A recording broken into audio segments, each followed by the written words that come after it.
Whoops. Intro.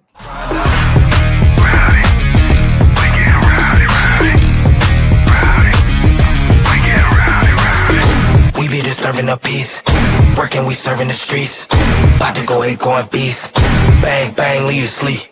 Tick, tick, boom. Hard body, and not scaring nobody. You make me resort to wildin'. You must be blind by the diamonds. I didn't want it to be this way, but y'all won't need to try this. So it's no way around it. You the loudest one, it's go quiet.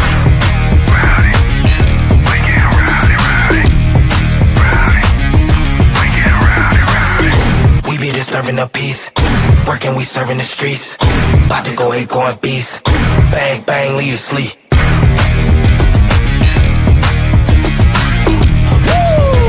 It's go, go, go, go, go, go, go time.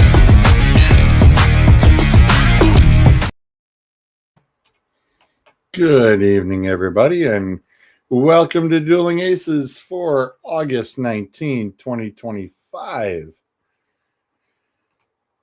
Yes, we're a little bit late, but not by too much. Just a smidge. Just a smidge. I've been a little busy, but hopefully we get this kicking just about 7 o'clock-ish, back at normal time almost. Now that schedule's flipped and looks like school's kicking off here this week, and everything should pretty much roll as normal as possible. Right, Sam? Whatever that is. I mean, usually we're milking it until almost 9:30, so Just a bit. just a little. Some of us milking it more than others. Well, I would like to just first off to say that, yes, I survived Ohio. You did more than just survive Ohio. You survived us. You survived me. You survived Bruiser. I mean, if you survive Bruiser, you can survive anything.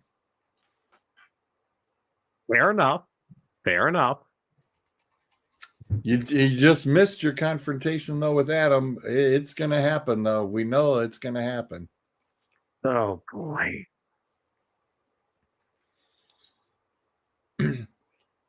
But let's get right into I'm going to play as soon as I can pick it up here. Don't want to launch it that fast. Let me get this full screened. And it's kind of weird as I'm doing share screen. Everything is reversed. For if you guys take a look at the background, not only my desk has been flipped to the opposite side of the room so that more of the background can be shown, but I've also got my screens are flipped around. Everything's kind of switched up, so it's taking a little getting used to. So, but it looks pretty cool. Now, George, the question must be now, how much Tylenol was consumed after rearranging that room? Nada. Not a thing. Not a thing. Not a thing. Nada. Clint, what's up? I'm trying something real quick. Oh, you're trying whatever you're trying. It's working great. Oh, okay. It's working perfectly. All right. Got you loud and clear.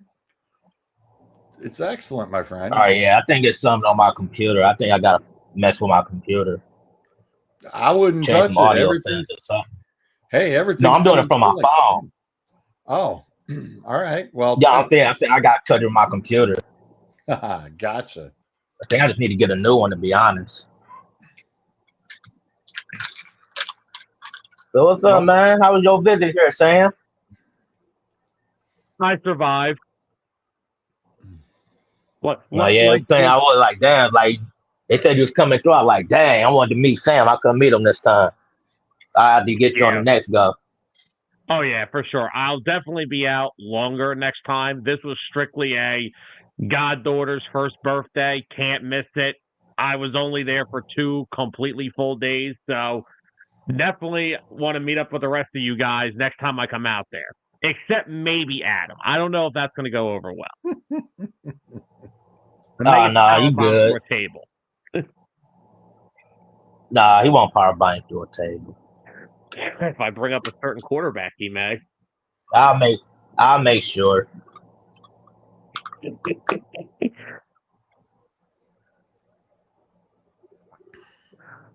I know. All in all, it was a good trip. Good trip. Definitely will be back. Hopefully soon. Okay. It's good. Cleveland treated you well. You survived. Oh, and he also had Mr. Heroes, Clint. Made sure. Oh, you have Mr. Heroes? Yep, made sure. What you think of it? Definitely considering investing some money. Gonna go find out. What you had? Oh, what did I have? Yeah, Roman burger. No, I did not. Tyler did. My Tyler had it. I think I just got like a crispy chicken sandwich because I wasn't like overly hungry. So, but I did get the freaking loaded waffle fries. Oh my god! Yeah. I usually get the zesty bacon Swiss when I go to Mr. Heroes. That's a good sandwich. Oh gosh. It's 7:19. You're all early, dude. This is gonna be the norm. Watching from Bruce, Cedarville, Texas. What's going on, fellas? What's happening, Texas? Dave? I'm gonna launch this the return of Rich here that they played last night on ESPN.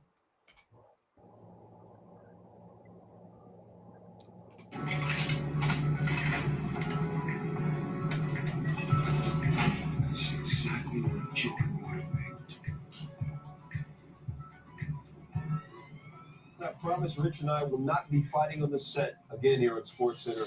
Serving 2 minutes for bankruptcy with Stuart Scott. I am Rich Eisen. Uncle Ben. Don't worry about it. There are a few things that I've said where I'm mad. I wish I didn't say that. Those who are late do not get fruit cup. 2 steps up. 2 good teams. I feel like this is the opening of the Addams Family instead of Sports Center. We're talking. They're just gonna have a little. No, they're playing the feud. They're playing the feud. So sometimes we need the rich to stew and stew the rich dictionary that we just place right in the middle. Oh yeah. No, I thought you said you was. I thought you said you was all right. Rich, what does Pop Goes the Weasel mean? Wonderful. Call this kid Butter because he got all wrong. How'd you know? Just put it on. Put it on. Right?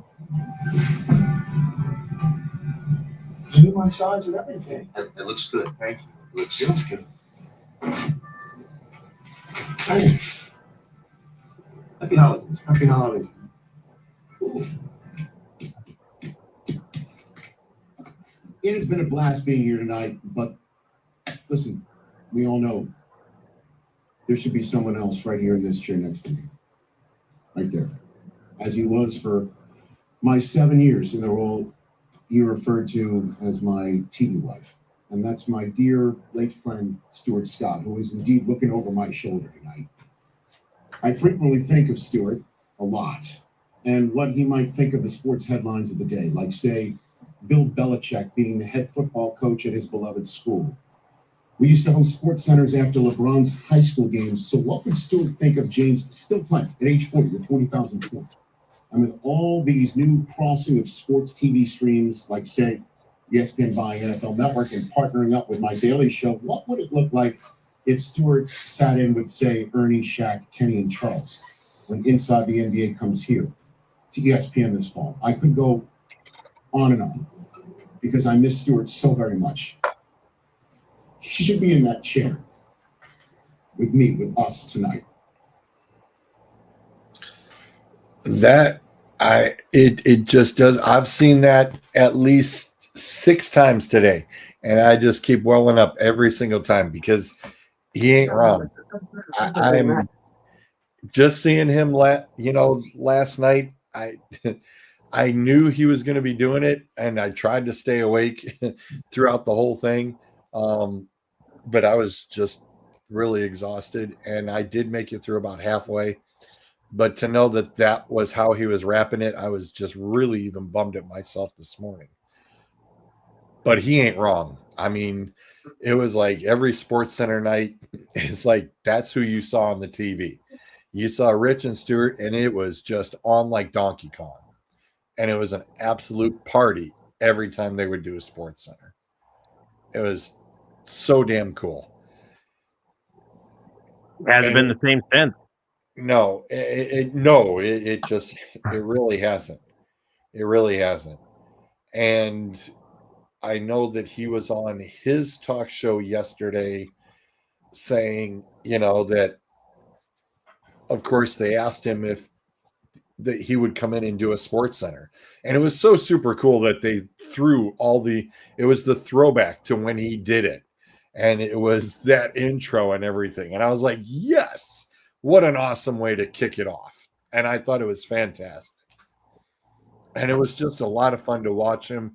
And it brought back a lot of cool memories right off the get-go. And I was enjoying every minute of it. And I was just so bummed I fell asleep. I just couldn't stay awake any longer. But man, I'm looking forward. I am looking forward to seeing him on Sports Center again. It's one of the biggest things I missed. And yeah, Scott, he's got some awesome ones. And yes, that's one of my favorites. He was cooler than the other side of the pillar. That is one of my favorites, for sure. They should have had Scott Van Pelt. That's kind of the $1 million question on who they are going to put with him. I think that they pretty much for this first one, they were going to have it solo for him. But my gosh, that'll be wild to have Scott and Rich both do a Sports Center. That'll be pretty cool. I'm anxious to see who they will pair with him. Oh, so he's back doing it full time. Yeah, ESPN. ESPN What up, bought Scott? NFL Network and picked up his radio show. His show will be on Disney Plus and ESPN Radio. ESPN bought him out, so ESPN is now the ownership of the NFL Network. Well, there's already going to be a couple shows of mine they're going to kill. They're going to kill my Inside the NBA. And he brought that up. That is going to be intriguing to see what they are going to do and who is going to do it. No, they still got the whole crew there. Everybody there. You don't think they'll make any changes, Clint? They're not going to be aired. But I was hearing they're not going to be on like every Thursday or whatever like they used to be. They need to keep it the way it is. Like, don't change nothing about it. Yeah, if it's not broke, don't fix it. Yeah.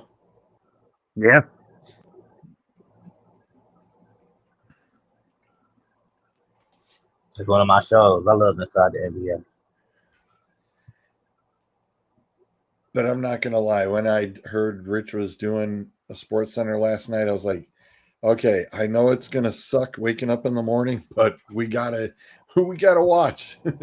We've got to watch. And I love that they were letting him do it. It's like top 10 big top 10 NFL moments since the last time he was on and did it. It was like 20 years. I was like, damn, how are you going to pick 10? Clint, you still trying to figure out how you balance your phone? I got to buy me one of those phone holder things. Mine broke. So I got to get another one. So, yeah. I got a vacation coming up, so Nice.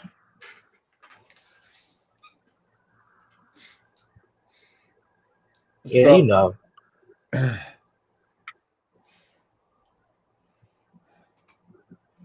Anthony says would be good coming back.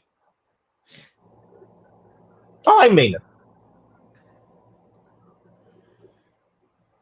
Anthony, how the heck are you? I mean it. Glad to have you.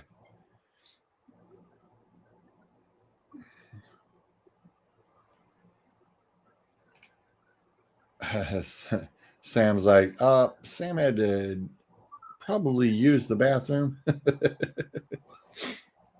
That's he's MIA.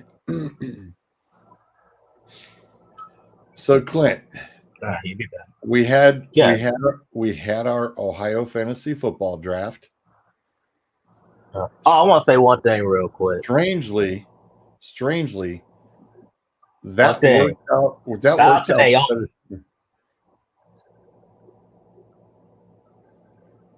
Go ahead. She's pregnant. I said Naomi's pregnant. Shout out to Naomi. Oh yeah, I saw that too. Becky Lynch tweet was funny. She's like, "How you gonna become pregnant when you're the champion?" I'm like, "Wait, you vacated your belt because you were pregnant too." Right? They said she was 7 months. They said Naomi said she's 7 months pregnant. So that means she wrestled SummerSlam while she was pregnant. Right. Same thing I think with Becky Lynch did when she wrestled that WrestleMania match.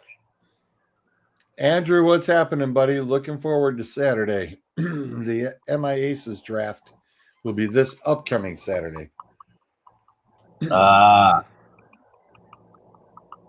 Which is I'm still why gonna sneak in one of those drafts one day. I was gonna say, which is why we're supposed to turn around and do that draft order here this evening as well. So not only is the Zolt League draft being done tonight on this show, but so is the MI Aces results as well. Yeah, So Zolt draft is coming up. Zolt draft what, like a couple weeks away? Yeah. So we've got a lot of fantasy football to cover. I gotta get ready. Got to rebound in Zolt League. I went from first to last year. I got to get back up to first.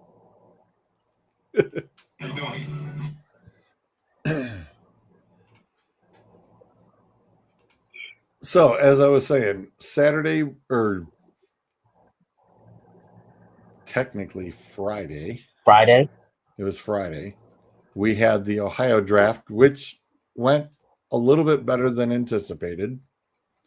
I think that sleeper board definitely helps. Yeah. I think there were only just a couple times Leo, I think, being from the casino, Leo turned around and wanted a couple guys, and it's like, nope, they got that happens. But that happens when you're in a casino. That's crazy that a casino has worse reception than a Greyhound bus. We remember that? No, because you gotta remember we did, because Georgia remember this. We did the DA draft last year, and I was supposed to be back home, but I had a hiccup that I didn't get back home almost midnight, and I literally was doing the draft from the bus. I'm texting George who I'm picking.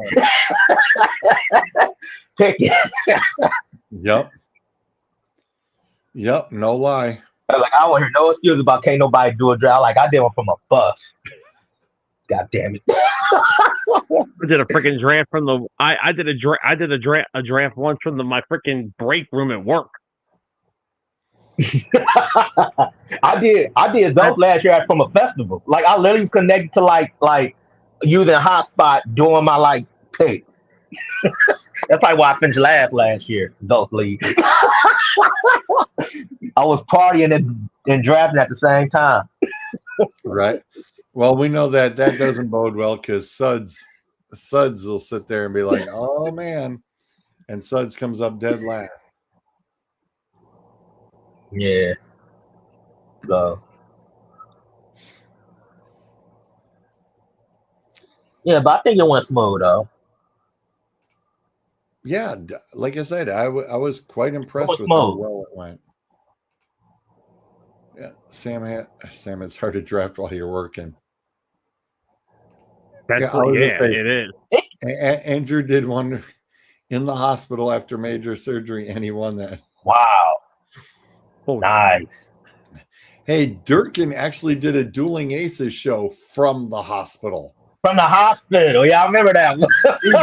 He pops on, and our buddy is in full hospital gown, got stuff attached to him, and we're like, dude, everything good? It's kind of one of those you just go and you look and you're like, you all right?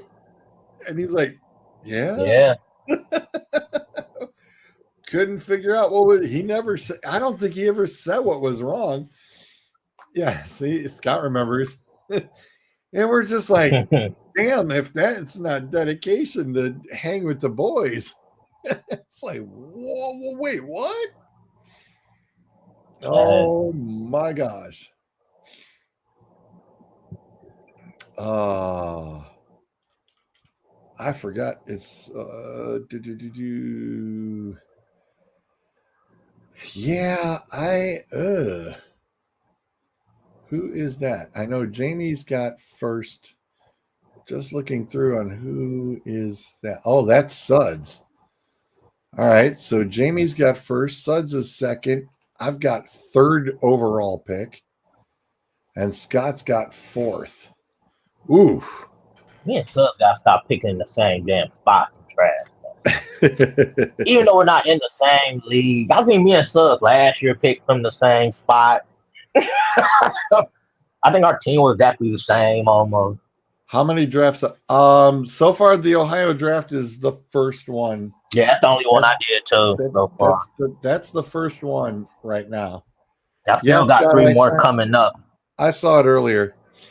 Yeah, I was going to say this week will be a busy. I think between this week and next week, it will be busy because a lot of folks set up their stuff during Memorial Weekend, which I think Zoltz is Sunday before Labor Day. Yeah, which is cool because I don't work that. I'm off that day. I don't work holidays, so that's awesome. So Jamie, Suds, Gia, Scott. So that puts for the wonderful wheel of, for the first time in I think 13 years, Bryce will not be picking the order. Or should we get him to pick the order still? Because he is here.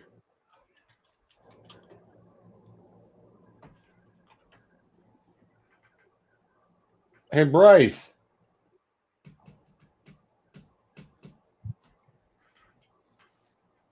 Gonna have to message him. Dude, come here. It's only like 20 feet away. Come here. A little further, but not by that much. So, George, let me ask you something. How are you doing fantasy football drafts back in like 1856?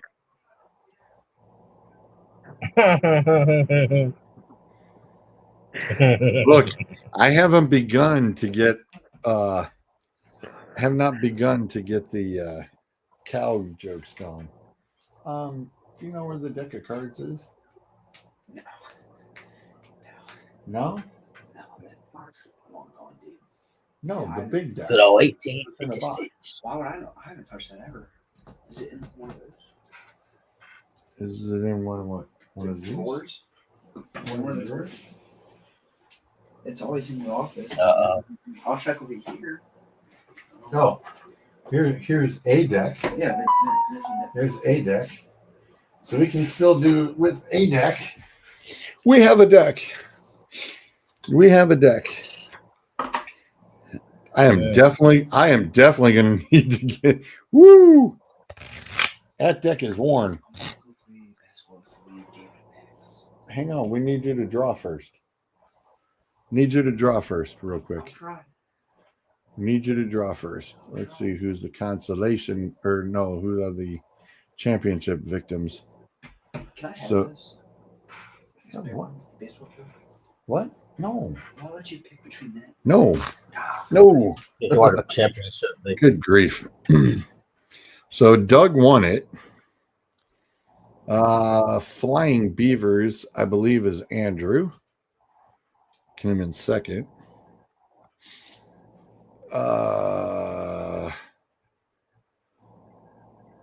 Let's see. Who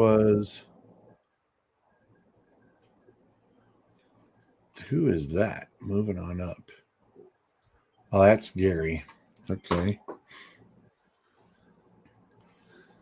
Gary. Oh, wrong one. Hey, so Sam, is it true that Daniel Jones won the starting job? Yeah. Oh, poor Anthony Richardson. What do Hang on. How do you lose? How? Kevin. Here's what makes me sick about this the most. Anthony Richardson only started like 12 games in college, and they gave him 15 games to earn a job in the NFL when he had only played 12 career starts at Florida.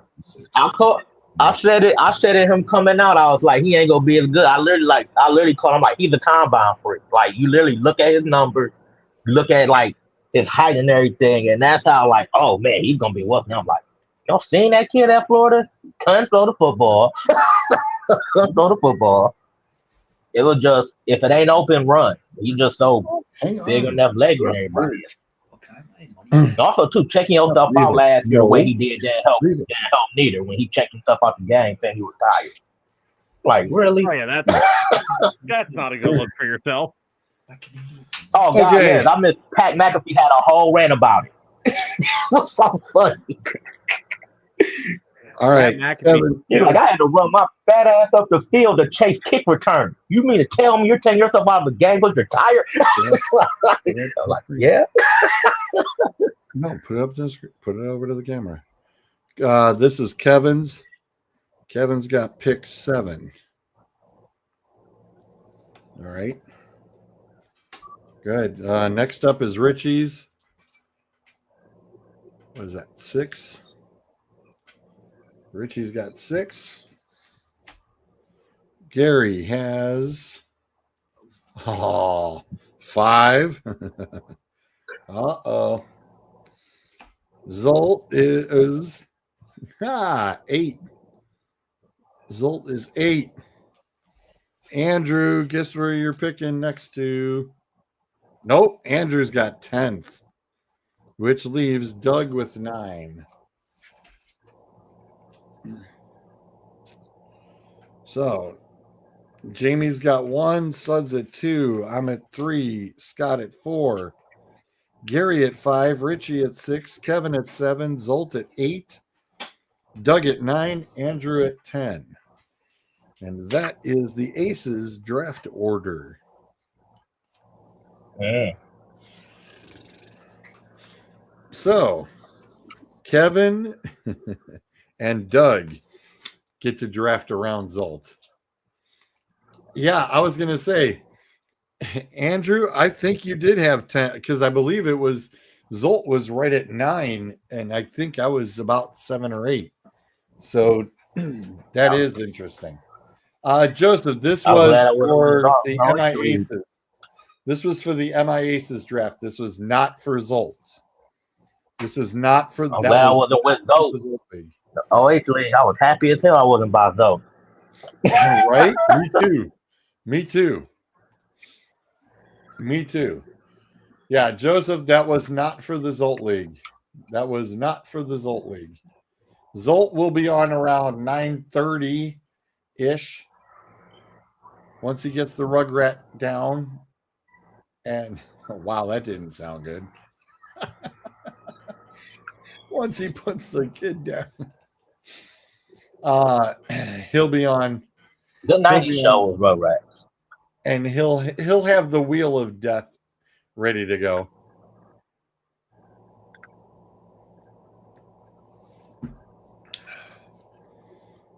So now I'll get to post that into the MI Aces group, and they will sit there and go, "What?" It's like, yeah, that's about what it is. In the third spot, though, that's going to be fun. The third spot in the OH league. George 3 might be your lucky number.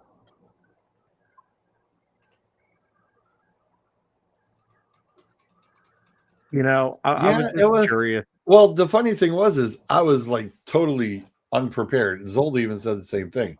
So we were so unprepared. Do you keep Josh Allen or Derrick Henry in a keeper league? I would say Josh Allen at this point because Derrick's got a lot of mileage on him. And even though he did what he did last year, long term, you're thinking long term, how many? I was going to say it depends on your league too. Like my brother's league, for a keeper league, you're only allowed to keep the guy for 2 years. If you're going for another 2-year stint, go ahead and take Henry. But if you've got to go long term, I'd say Josh. That Ravens offensive line ain't getting any better right now. Number 1 in aces is Jamie. Andrew.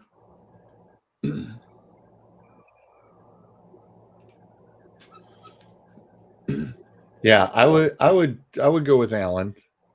Clint, what do you think? Yeah, best bet probably would be Josh Allen.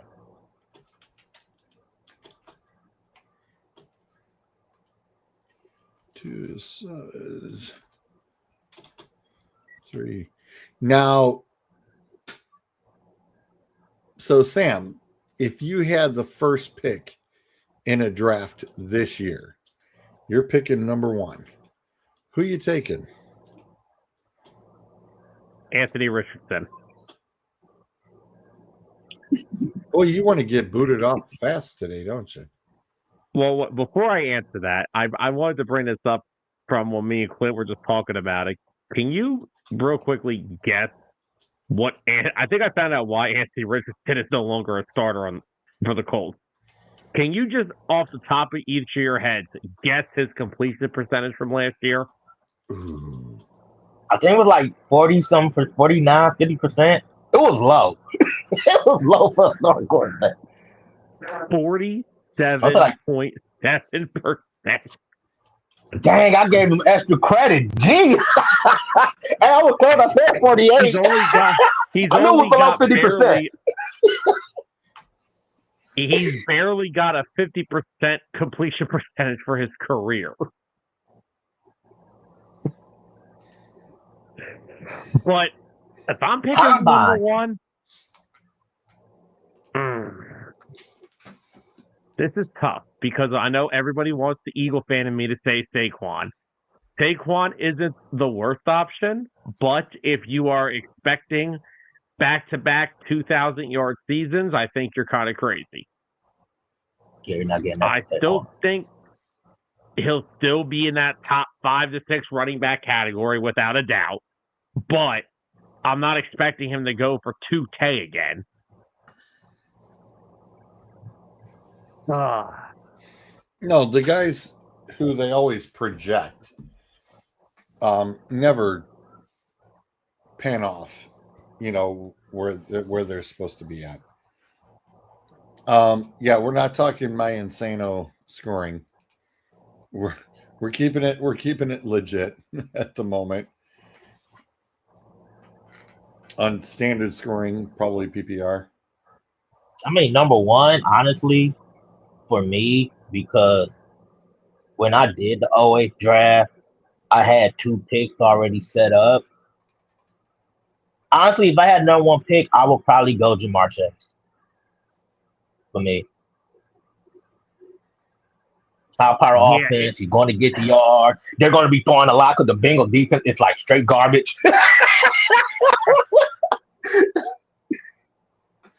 We've already got big fantasy question.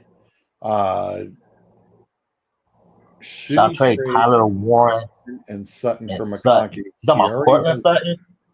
Yep. Yeah. And he already has Bowers, and he says his receivers are Puka and Devontae.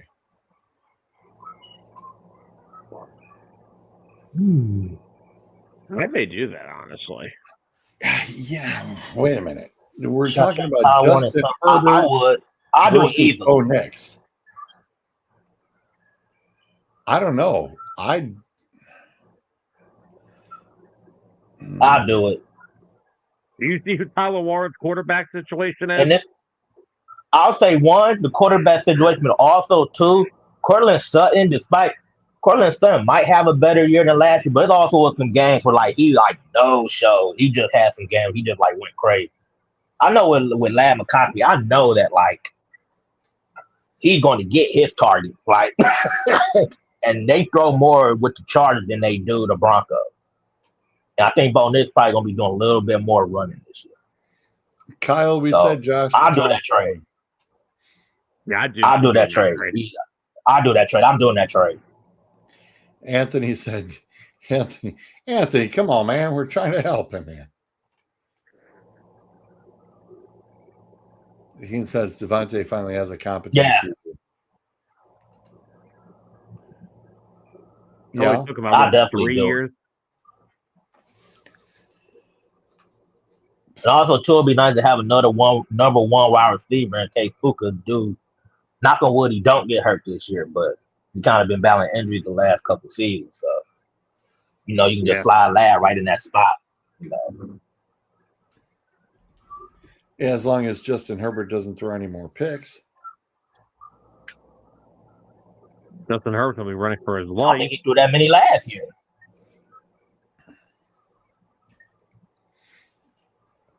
And take a look, shall we? Don't we have the Achilles heel back on the Chargers?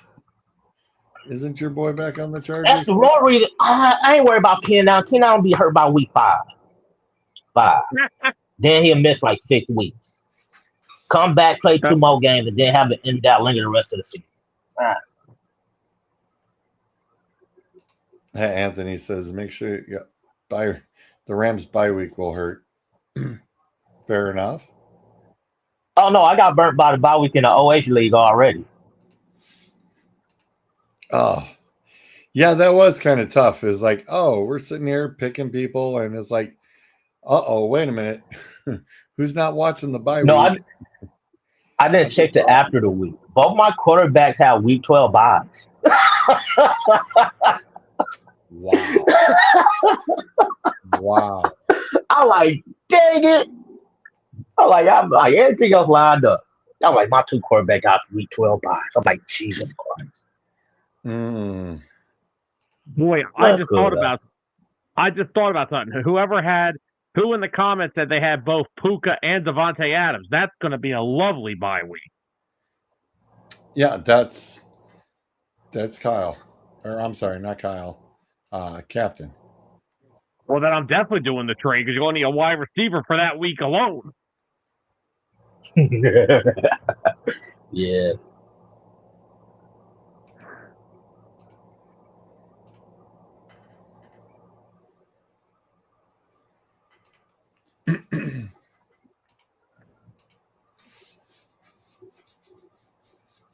So yeah, I'm doing that trade. Okay, Scott. I was going to get back to it. Where does Trey end up? And whose defense does he help fantasy-wise? What defense are you looking at? Well, here's the bad part. And just like Washington, and I know, Sam, you touched on it yesterday, Brian Robinson's getting dealt off or dumped off. And then they're like, oh, yeah, you've only got like 2 weeks before the season starts. What the hell do you do? Oh, like it's about to storm out there. No screenshot of the OH draft. Sorry. No, you don't get to. You do not get to see the ignorance that has preempted ours. Nope, not gonna happen. No, put that OA draft up there. I mean, he has some suitors to Trey Henderson, dude. I mean, he's been linked to the Browns. I just don't think they'll trade him within the division. Yeah, I don't think so either. I mean, and I don't think I'll trade a first round draft pick for him. Well, and the funny thing is Brian is going to get cut. Oh, did you guys see the TikTok video of the guy who turns around and he calls out he's drafted Bijan Robinson first pick overall and grabbed the Brian Robinson sticker instead and put it on the board and went boom, and then walks away and he's like, yeah, and everybody starts cracking on him going, wow, Brian Robinson Jr. And he looked and he went, no, and everybody went, ha ha, sucker. Yes, it is brutal. It's like, look, double check that sticker before you pull. There's no suds here. We've got Sudbury rules. It is one of the most brutal things I had ever seen. And I was just looking at him, and the caption tells you he put Brian Robinson Jr. instead of Bijan. I was like, oh man.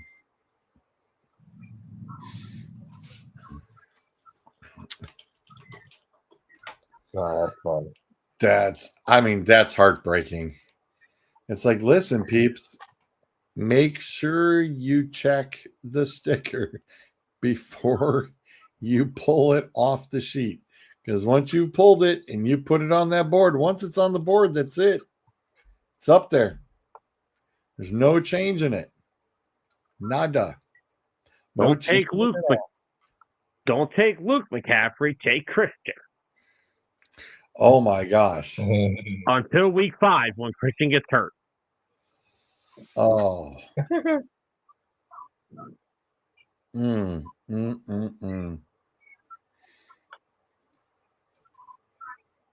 Wow. Really? The 49ers ain't going to break them this year. No, they're just breaking everybody out. Sure about that? Yeah, you want to be sure about that? I don't know who they throwing to. They ain't got no receivers. Now, I know this defense isn't on anybody's major list, but the Dolphins defense does get a little bit better with Jadon, right? No. No? You don't think the Dolphins? You don't think that that's not a key piece? No. Not at that stage of his career. Okay. So what you're saying is it's another old man. I see.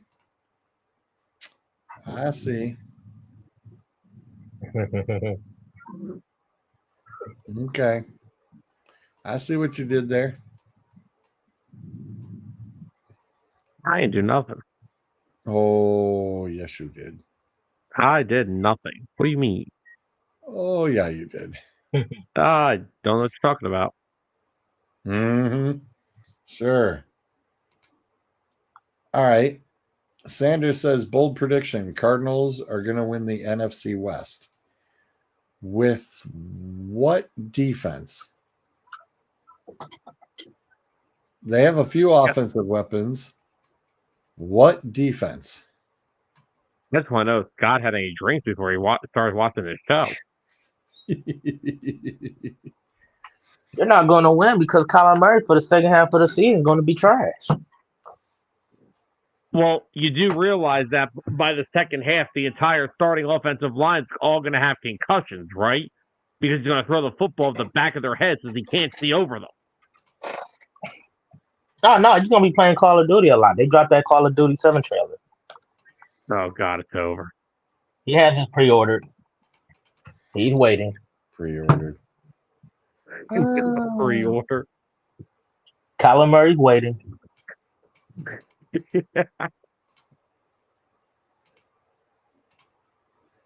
Being honest. You He's ain't waiting. wrong.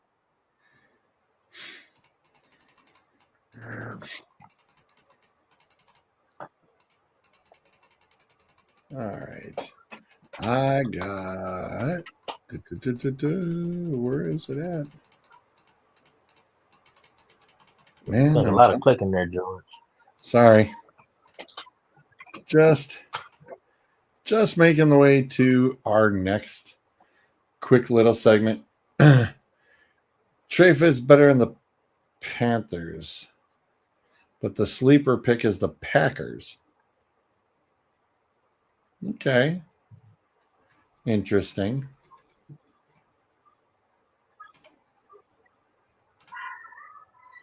It's time to cover Sam's trip to the Hall of Fame. Put my It's fat ass on the screen. 609 goes to Canton. And we totally got all the picks. It's like one thing, Sam, is outside of the picks for this trip, I was taking picks when you didn't even know I was taking picks. Well, first off, I'd like to point out that my stomach is as round as that helmet from in the front. So let's go with that first. It took us at least 15 minutes to get out of the lobby. Sam and Tyler were just fascinated with what was just in the lobby. And it was like, hey guys. That's how it was at the Hockey Hall of Fame.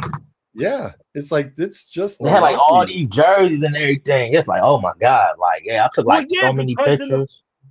Because in the freaking lobby, they've got like each position, how many Hall of Famers there are, which states have the most Hall of Famers they're from. I'm like, holy crap, this is only the beginning.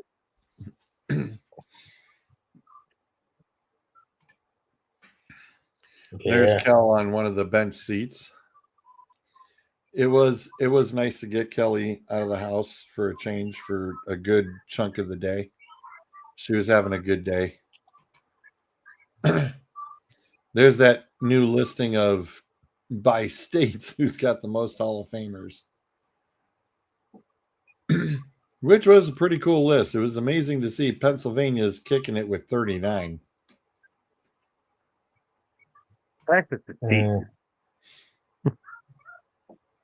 And yes, for those who were doubting, Sam can read. That's really. It's total proof. Sam can read. And I would just like for everyone to know everything from 1920 to 1950, I went to George because he knows all of it. Although Sam did have to try to rub in about, hey, look, the Browns were champs. Well, they got bragging rights back then. They beat the Eagles in a game. It's okay. There's some bragging rights there. The grip test. This was on the interactive floor where you could turn around and check out the quarterbacks. Who I know Jim Kelly was one of them. Who else's hands are on the footballs? It was Kelly, Aikman, and I forget who the middle one was. Yeah, yours was Aikman. I remember that one. Not with this short. Not with the short thumb. Not by design. Right. This was funny because Sam goes, "Man, that thing ain't fitting me." I'm like, "Dude, it fits everybody." I'm gonna revive the fullback position.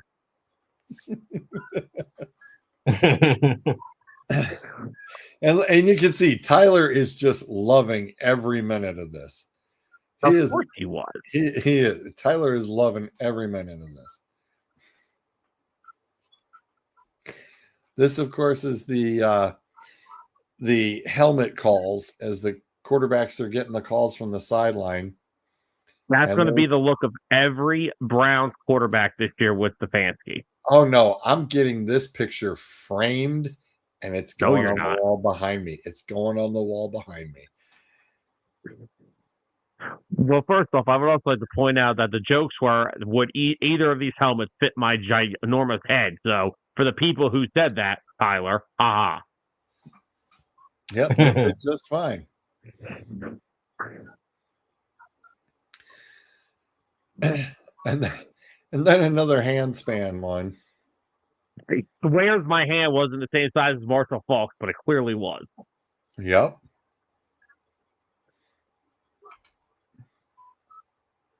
But what annoys me is that we missed the time where they were comparing the one where they have the sizes of Jerome Bettis' leg and Tyler got stuck in it.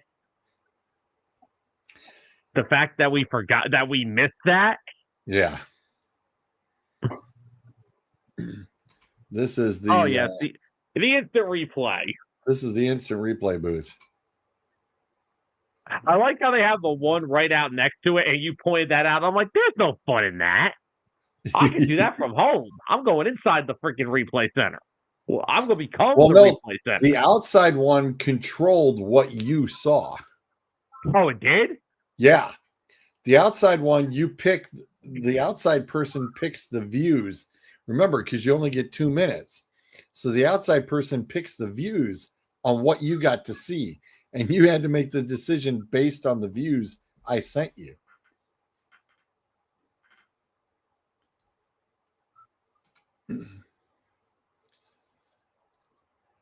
There's one of the Bosa jersey.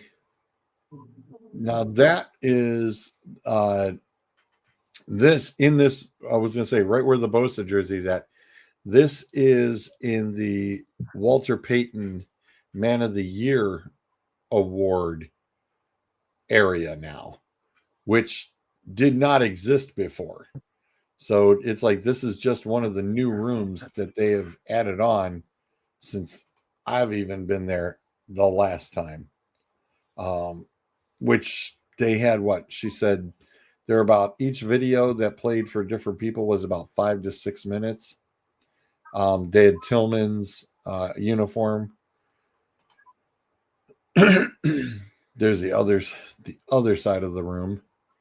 It wasn't very too large, but it was just like large enough. I would say, Sam, would you? Oh yeah, absolutely. There's one of the replica of the award itself, and the list of who has won it since the NFL Man of the Years since '69. And that is, it says, it is the bench from the last game Vince Lombardi coached at Lambeau Field. Now, George, do you not have the photo that you took when you went? Yeah.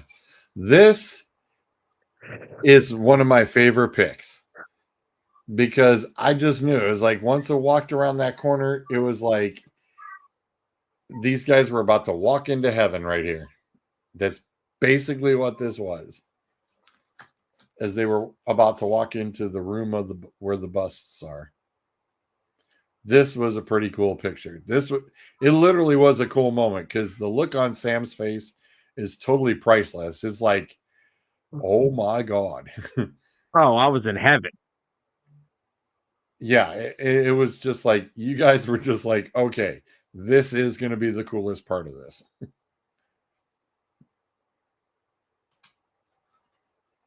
That was this year's class. And they started this panel right on one of the other walls.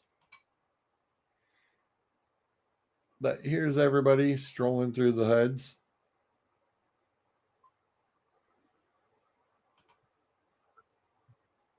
What is our thoughts on Jackson Dart's preseason dominance?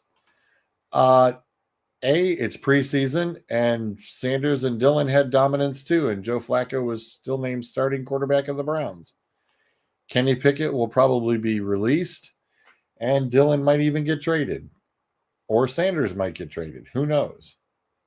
That's actually hilarious because as of right now, it sounds like Dorian Thompson-Robinson is going to get cut from the Eagles. How funny would that be that Kenny Pickett and DTR were traded for each other and are both going to get cut?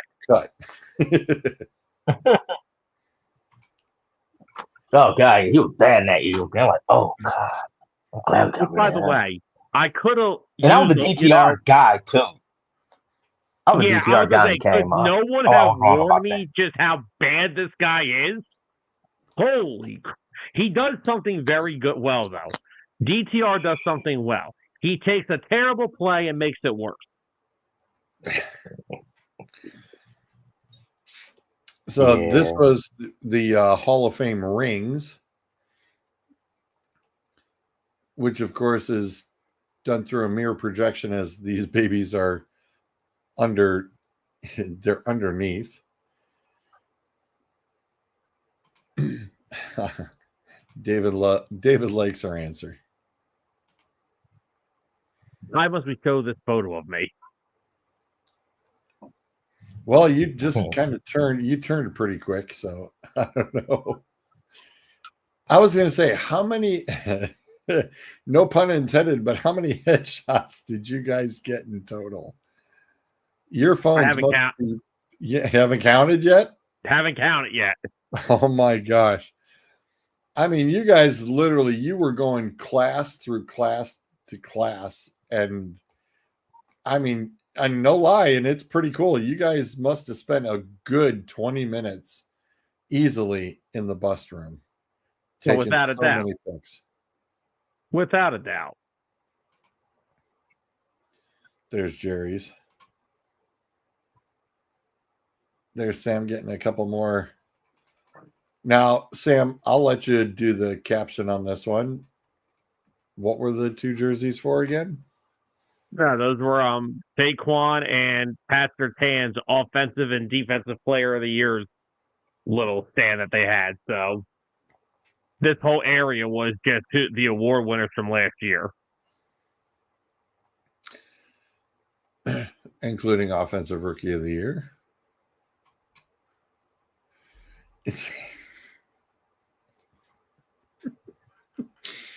Caption this one, Anthony. Caption this. Yeah, I got benched. That's called Sam was benched. Yeah, definitely, Dave. Sam is benched. Yes, but this wasn't the only benching. There's the benching. And there's more added to the bench. And 609 benched. No.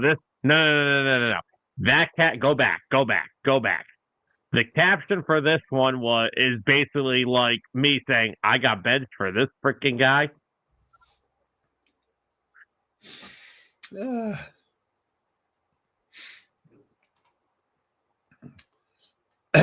And I was loving this part because, of course, since I've been there a few times, it's like I walked all the way around and right in, and somebody's like, oh, we thought there was a whole wall. You couldn't get in. It was vaulted. I think Tyler was thinking it was closed up. It's like, nope, you can get up close and personal with that bad boy. I wanted to take it, but George wouldn't let me. Hold it. Yeah, just don't want alarms going off and people running around the corners, jumping you. Dang it, another one. Why? Why did you have to catch this freaking photo? Why did somebody have to catch this at the perfect freaking time? I told you, I caught some great pictures. I don't even know what this is from. I know where it's at. I just don't know what got me to have that pose at that particular moment. Damn it, George. Don't worry. By the way, Tyler has all of these pictures. So do I. Actually, I think you have all these pictures too, now that I think about it. I think I sent them both to you guys. So, yeah.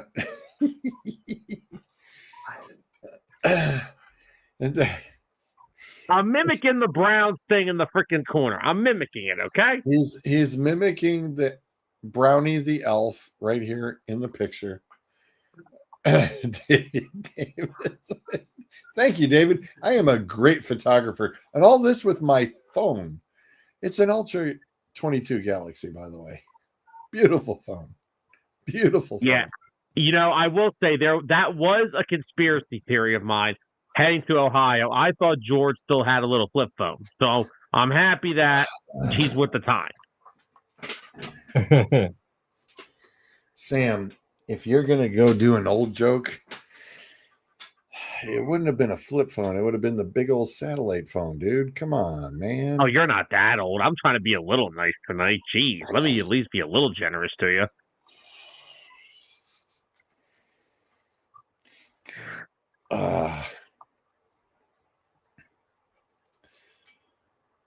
But that is the 609 trip to the hall. Shout out to my right knee, which was killing me by the end of that walk. This is why my leg had to be straight like that. My knee was killing me after that day.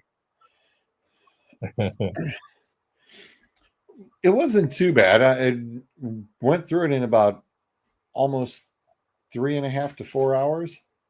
Wasn't too bad. Yeah, then we hit the Thor. Anthony, dude, I'm telling you, it was kind of the first thing when Sam walked in the door at the house here. That was the first thing I said to him. As I said, "My God, you are much taller than you look on camera," because Sam does not look. I'm sorry, just look over. He does not look that tall on that camera. He is 6'1" to 6'2". He is a tall dude. I was totally blown away that he was that tall. I was totally surprised. I was 100% surprised. I kind of figured because I guess we see more up close of Tyler because he sits closer to his camera. So you can kind of gauge that he would be taller. But just because you sit back more, it totally does not really give the impression that you are that tall. So yes, I am a 5'9". Jesus. Oh, Dave says, Sam, I'm laughing with you, not at you. You know what I've enjoyed over the past few months? I've enjoyed that fact that we've had the Dueling Aces and 609 chats both just on both shows, and it's always so entertaining. Oh yes.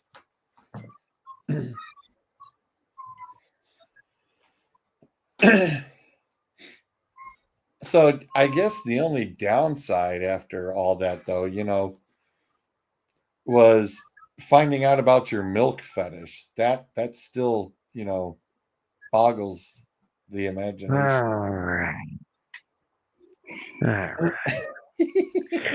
Listen, we're not doing this, okay?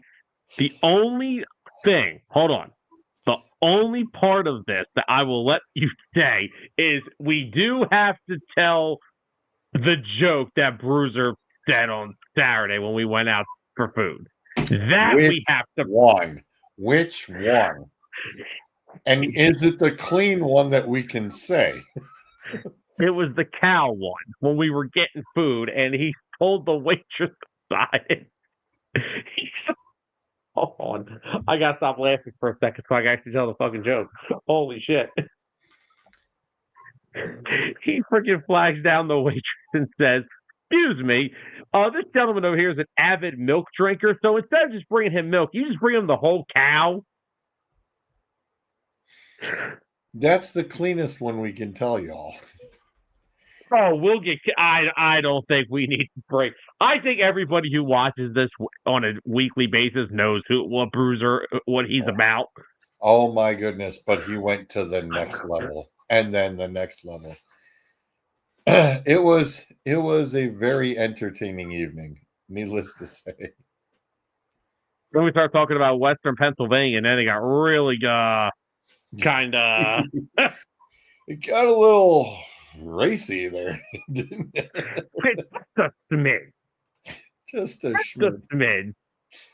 Dave, hey, listen, you've fallen and you can't get up, man. You're gonna have to get your own life alert, man. So we ain't got 911 attached here. You're on your own. George, let him borrow yours. What? There ain't nothing here. I don't know what you're talking about. Clint, what do you think of the new setup, by the way? Oh, I like it. I took the computer and the camera and stuff were all right back here, and actually the camera was actually facing out this way. I flipped the desk. It's on the other side of the room now and kind of opens it up a little bit wider. Yeah, I seen that you was talking about you doing some remodeling. So of course the new green screen right here with the new DA logo. I popped it up with the new background. So that's up there. And then if I'm ever doing interviews, I can just turn around and add Bryce's jersey to the jersey wall. Just like that. Makes it, blend right in with all the other jerseys. I thought that would be a pretty unique little twist. You talk about the jersey wall or the jersey closet? Now, hold on a second. What? Jersey? Oh, you mean that closet over there? Sure, yeah. There's nothing in there, right?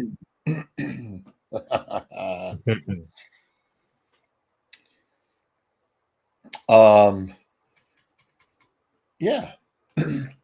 Thanks, Dave. Appreciate it. Yeah, that was pretty much Saturday and a little touch up on Sunday. Just finishing up, popping the new green screen up on that side of the wall and going vertical instead of the old boring horizontal. So I thought definitely get to, check out a little bit more of the room. And the pennants are officially retired. I'm not even going to wheel them up at all either. Not even going to bother with it.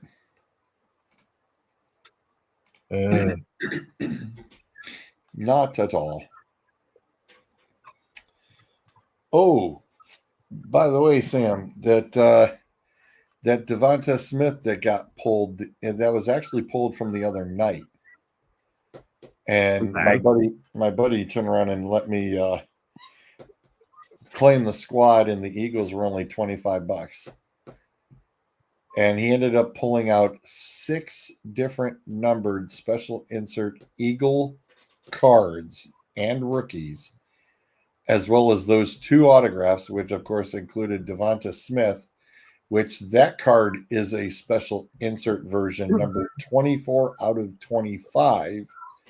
And he looked it up, and it's around 200 and a quarter. Okay. And that's before being graded. It comes out graded, we could be looking at 500. All right, between a 9.5 and a 10. Not too bad. Get lucky. I was going to say, and you did get your box, right? Yeah. I was going to say, you did take your box, right? Yes, I did. All right, cool. Yep, I was going to say, saved on shipping this time. Just handed Sam the whole box of cards directly. That's the best way to do it. In hand.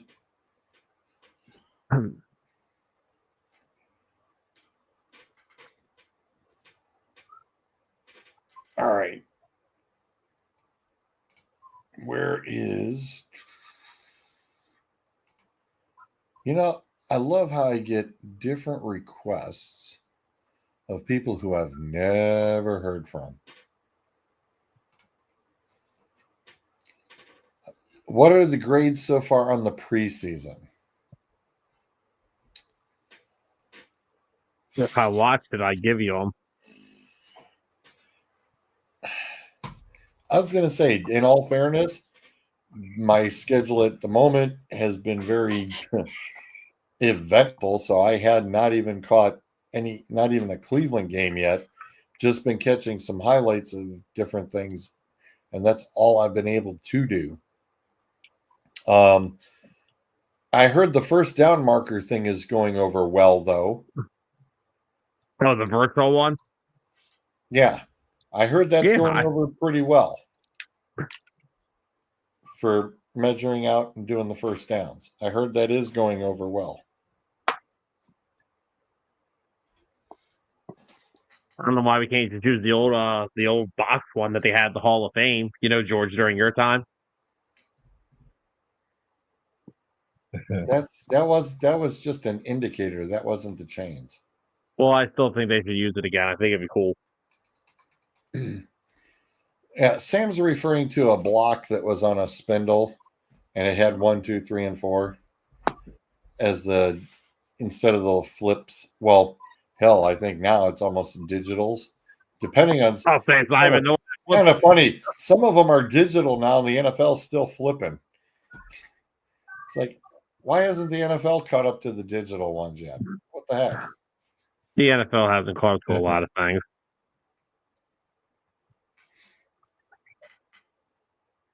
So I apologize, Dave. We cannot give you a hard answer on the preseason grades.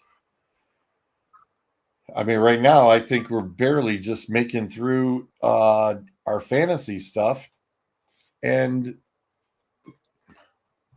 I know Andrew was asking earlier. Let me pop this baby up here. All right, we'll share this screen. And I'll let you guys take a sneak peek. This was the Ohio draft the other day. I will pull that little comment box off.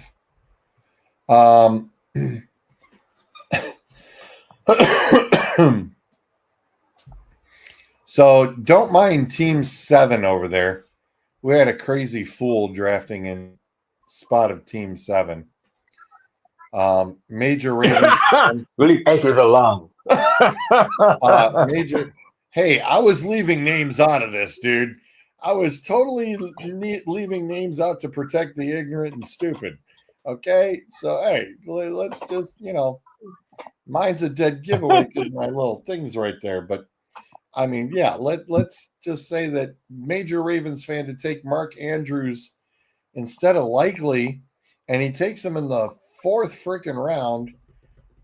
And Andrews, I think, is not even a 14th rounder. Yeah, I think Likely. I think they said Likely. Like I was like, I know Likely injured. I don't know for how long though. I think he's gonna miss some of the season though. It's still a major reach.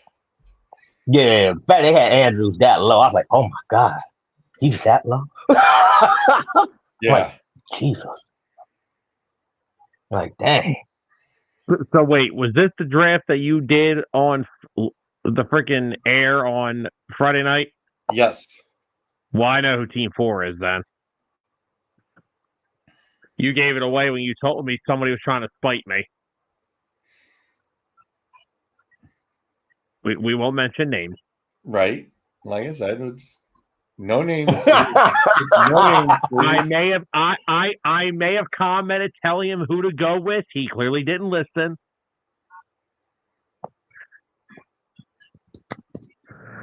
I also like how the guy who I'm talking about took Baker Mayfield because he hasn't gotten over that wound yet. Well, there's there's a lot of people. Hey, we talk. If he ain't take him, I was gonna take him. Right. Baker Mayfield's still my quarterback. Damn it, I don't care. David, don't you gotta let you can sit there and you can have an undefeated preseason and go 0-17. Just ask Detroit. They did it. They done did it.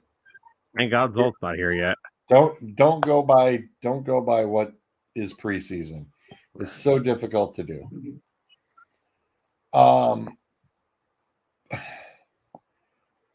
If Little was a rookie this year, definitely in at least for the 70 card kit. Listen, Little Don't be surprised if he does get it in the season. Don't be surprised. It's a prop bet on FanDuel. Mike Evans over on under 950 yards for the season, knowing he gets 1,000 every year. Sounds like a setup. That is a setup. I gotta do me some season one, end of the season ones myself. I think is like Jameer Gibbs over under. No, Jameer Gibbs for like 10 plus rushing touchdowns this year. I think I might do that one. Now, see,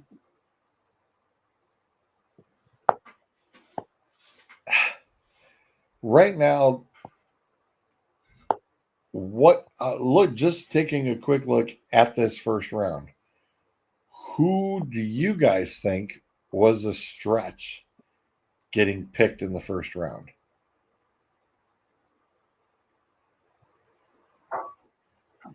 And who would you have taken in that spot instead?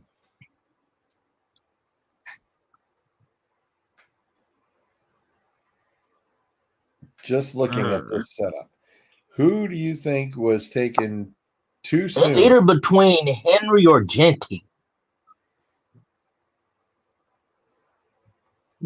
And who would you have taken instead?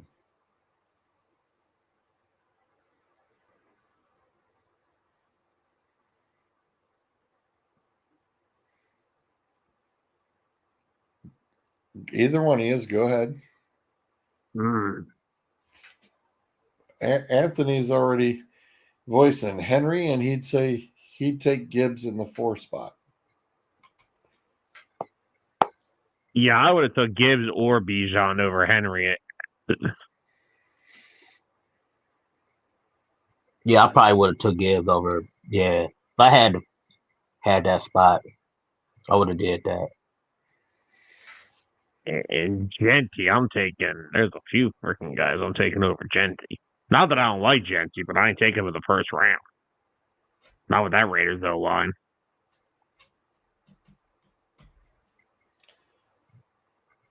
I mean, to tell you the truth, I was surprised with Chase going at 1. I'm not. Why? I'm not. Because if I would have had number 1 pick, I would have took DeMar Chase. Anthony, who would you have taken at 1? And David, you can chime in too. Who would anybody, whoever else is on there, go ahead and comment. Who would you have taken at 1? Would you have taken Chase, or would you have gone with maybe Barkley or Henry or Gibbs? Because right now, one of my guys has actually been, and one of my other buddies in his own league, he's got the first pick as well. And he's got this kind of dilemma going on. He's very unsure, regarding Gibbs. He's kind of looking for, the consistency because, Sam, like you said, Barkley, it's not going to be a repeat, but, you should get some sort of value. Oh, yeah. Look, Barkley going in the top 4 of fantasy drafts is not a terrible thing. It's going to happen. And like I said, he's not going to, unless something unforeseen happens, Barkley's not going to be a terrible pick this year. It's just, he's not going to give you 2,000. Yeah. But he's still going to play as number 1 running back in fantasy, though. Oh, without a doubt. Anthony says he'd go Jefferson 1 since Addison's out for 3 or 6 games. Barkley's cool, but but Justin Jefferson battling a hamstring injury too, though, and he hasn't even practiced yet. And AJ Brown hasn't practiced for a few weeks either with a hamstring injury. Yeah, that fake wide receiver. Shit. Okay. Damn. All right. Hold on. No. Now we're gonna go back here. This is what 2 years ago, George, or a year ago? A little over a year ago. A little over a year ago. Okay. So, Clint, let me give you a little backstory here. So, a little over a year ago, me and Tyler were on talking about A.J. Brown, wide receivers, all this stuff. Somebody decided to invite us on the Dueling Aces to talk the I top wide remember this. receivers in the Is it the NFL. same show when he had Debo Samuel as the top 5 wide receiver? Like, what the hell? Yep. And that's pretty much what kicked Sam and Tyler back onto doing 609. Oh my God! You actually put a mother freaking running back ahead of A.J. Brown.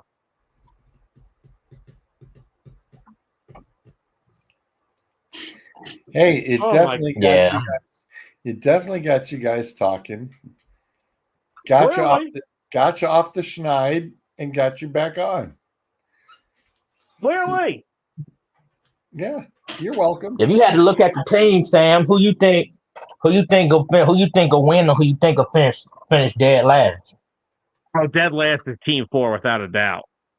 So, Dang. Wow. Dang. Wow, dang, he's gonna be like, what? Yeah, I'm sorry. There's the bottom Shot half fired. of those picks. This right here, Well- talk about a value pick right here. That'll be his starting quarterback too, by the way, because if you all noticed, he got all Atlanta. He got Atlanta in the first 3, and then pulled the quarterback in the last round. bye week's gonna suck. That's a very interesting ploy. Oh. So if I'm being asked, who do I think is going to finish first and last? Oh, shit.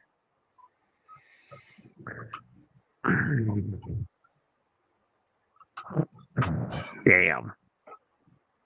Yeah, I was gonna say we can give you. You know what? Team 8's got a pretty solid freaking team. You said who? Team Team 8. 8. That's a solid team put together there. Yeah. Oh. I feel like all the teams is good. I would say this is tough to freaking pick here because there's a lot of good teams here.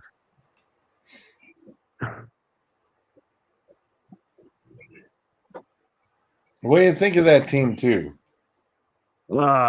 Team 2, Barkley, HN, Neighbors, Daniels, Higgins, Hawkinson. Jesus Christmas.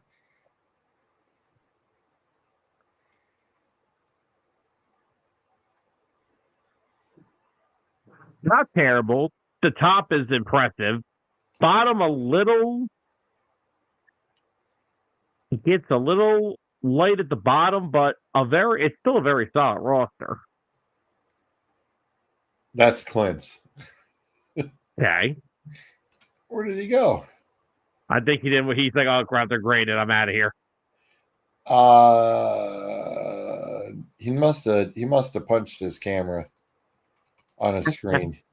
It says they'll need to connect their mic or cam before you can add them to the stream. Whoops, we lost him. Darn it. Who was drafting number 1? Drafting that a quarterback is a little early. Okay. Real quick, Anthony. It is my scoring system that has been now 32 years. Get off my screen. It's 32 years going. It is a PPY points per yard, as well as a PPR league with bonuses. It has a 10 multiplier in effect. So touchdowns instead of 6 are 60, as 1 point per yard goes into effect. So the scoring system is extremely high. Now, what are you saying, Sam, about my team? Well, they're solid. The top is impressive. Barkley is still going to be a very good fantasy running back. Devon Aitchen somehow last year, some bitch barely put up a lot of yards, but he always found the end zone like 3 times. Yeah, Andrew, That was amazing that we even let that happen. I think none of us were paying attention. Yeah, who the hell? Why the hell did y'all allow that to happen? Like I said, nobody was paying attention. What the So the HA. No, the Chase and Joe Burrow. Who in the We hell let that happen, Oh. and we weren't paying attention. Oh, I already had it set up, and I didn't want either one. But my strategy was going to be Chase and Burrow also, but I picked second, so I couldn't get Chase. So I'm like, no, I ain't about to stop it. Because I didn't want to take Joe Burrow that early. So yeah, so that's why you will see, and when I go up to Michigan this weekend, that is the group that we've been doing this the longest with. This actually started out as a bet between myself and a couple of my buddies who are in that league currently. And the three of us decided, well, at the time, it was around 92, 93, and Wayne Fonts was sucking wind with the Lions, and we said we could do better. And so we did a little bet between the three of us at $20 a head, and we picked two. It was we started 2 quarterbacks, 4 running backs, or 3 running backs, 4 wide receivers, 2 tight ends, 2 kickers, and 2 defenses. Because there were just the 3 of us, we knew we were going to get a ton of points. And then we still had, the benches, 7 bench spots. And then instead of trying to finagle all that math with 1 point for 25 yards, like, screw it. This was before the computers were being utilized for it. I just pulled it from the newspaper. There goes Clint again. His internet must be bouncing. And what was ever printed in the paper? It was 1 point per yard. That's what you got for the points. And so that's why it was a PPY league before there was PPR. Ironically, I did also catch the ESPN filming of that group who started the fantasy football back in 1984. So my league is only about 10 years behind them. Not too bad. Not too bad at all. Really? Yep, really. Do you know what the first fantasy sport was actually done, Sam? Let me take a guess here. Is it? I feel like if I say something obvious, I'm wrong. Was it baseball? Mm-hmm. Do you know what year? Is it older than fantasy football? Yes. Okay. Only what, 1971. No. So I have to go more back, or Mm-mm. Come a little bit closer. 1975. Nope. Keep going. 1979. Doug, you cheater. Oh my 74. God. There's our other baseball guru, Doug. How you doing, buddy? Can't wait to see you on Saturday, my friend. Great to see you popped in. Great to see you popped in, my friend. Good to see you. Good to see you, buddy. Yeah, Andrew, that's what happens, man. We know it. There's Clint. He's back. Doug, it's good to see you, bud. Totally good to see you. Yep, you weren't off by much, Sam. Just a smidge. Right. Yep, baseball was the first one. Oh, Doug, I knew you weren't cheating. I knew you knew. we had talked about it before. Dang, it's crazy. Doug and at these Sam teams. could have baseball conversations for days with each other. For days. As Sam, you want to talk about having somebody on hitting home and could talk baseball with you? There's your guy right there. There's your dude right there. He is a big Cubs fan and a big Tigers fan, by the way.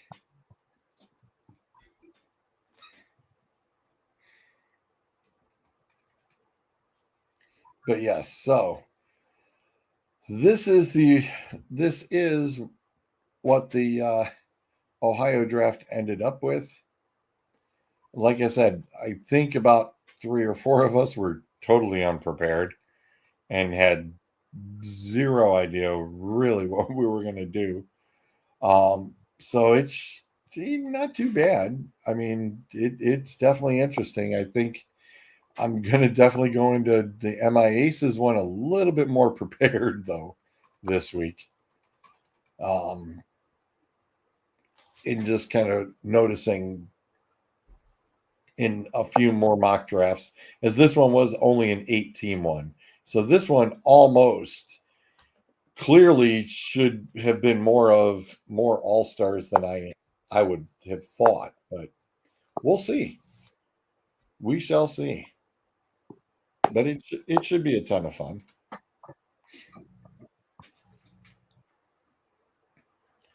I know as we had it, we were broadcasting it live. It was a lot of fun to sneak that in and tell everybody, oh yeah, by the way, we're live.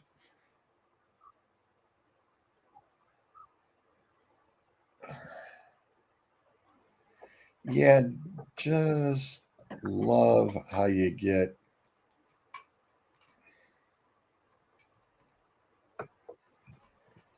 those weird damn requests, and it's like, who in the world is that? And it's like it's a new profile. Yeah, that's a no. Been there, done that before. Yeah, that's just no. All right. Because everybody keeps sending this to me. Where is it? Come on. Everybody is now sending this to me. It's like, all right, fine. We'll break out the old age thing again. When you realize that Derrick Henry is entering year number 10. That's why when we said earlier, somebody asked about Josh Allen or Derrick Henry. Look, he's not the bus.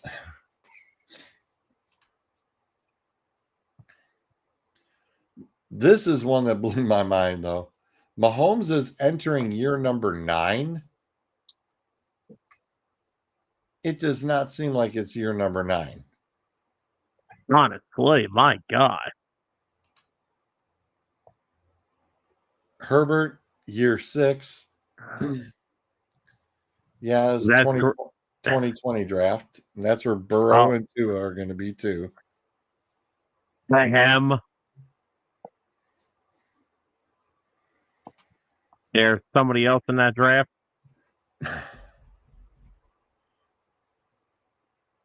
don't know. There's several good players out of that draft. Yes, including the reigning Super Bowl MVP. Jesus, Dak's only in year 10. Boy, the way he plays, I thought he'd be in year 15 or 20. Well, no, to be fair, it's year 10 with about 15 years of playoff disappointment. So, Year 5 for Trev. the hair's in year 10. Burrow 6. JJ also 6. That was a good draft class. Patrick's year 5. That 2020 class was no joke. Josh is only going into year 8. I keep forgetting Mahomes was drafted first. Yeah, he's the year after Mahomes. Lamar is also year 8. Chase year 5, yeah. DK Metcalf, year 7. Get off the screen.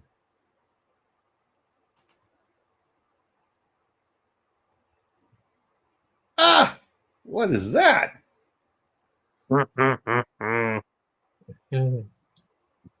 Huh? What? Ew. Like, worst kept secret on the internet. I mean, damn. When they signed him, we figured that.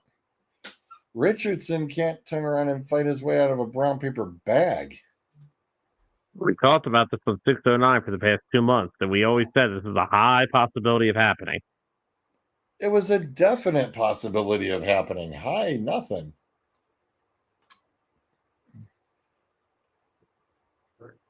Yeah, well, this because remember you add this season. Prepared. What the heck is that? I didn't last year and won, so I'm not doing it again. No preparation. Touche, Doug. Touche. Yeah, it wasn't like it was a kept secret. This is just bad. You know, Russell Wilson starting in New York. Poor Clint. You know, Daniel's starting there. You got Aaron Rodgers starting in Pittsburgh. You got Flacco starting in Cleveland. Geno's in Vegas. Sam's in Seattle. JJ is going to be your starter in Minnesota. I mean, it's not hard to figure out who the starting QBs are going to be. Now, the team that's got to get their crap together, though, this year, Sam, I believe you guys talked about them in your offensive lines last night, if not mistaken. You guys brought up the Panthers. Yeah, we did bring up the Panthers last night. I think somebody brought them up for a possibility of getting Trey Hendrickson. That's what brought him up. Well, this is it. It is unfortunately the make or break for Bryce Young. It is.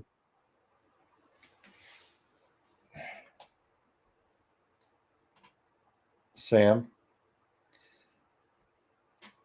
Well, we know who it's not.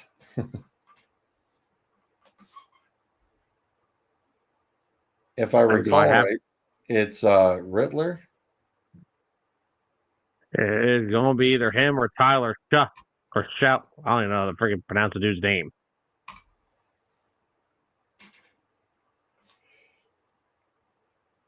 Let's just say that the Saints will be in the basement because I think essentially, yeah. I think Carolina will definitely be off the schneid. They've got running backs. They've got receivers. Another team who I think is going to actually do well is the Titans. I think acquiring Tyler Lockett is a big, big help. A good veteran presence in the locker room, especially for all the newbies, including, helping the QB. Like I said, he's got a lot of knowledge that he's coming with. And he ain't afraid to share anything and everything, especially when it comes to, hooking up tips to the QBs. So don't sleep on Tennessee. We can totally sleep on these guys, being the Colts. What? You can sleep on these guys. No wide receivers, a running back, no quarterback. And a very new rookie tight end who is going to be hopefully the best in the league one day. No, I did not see that. Don't know where that smoke was coming from. Well, that would be pretty stupid if they did.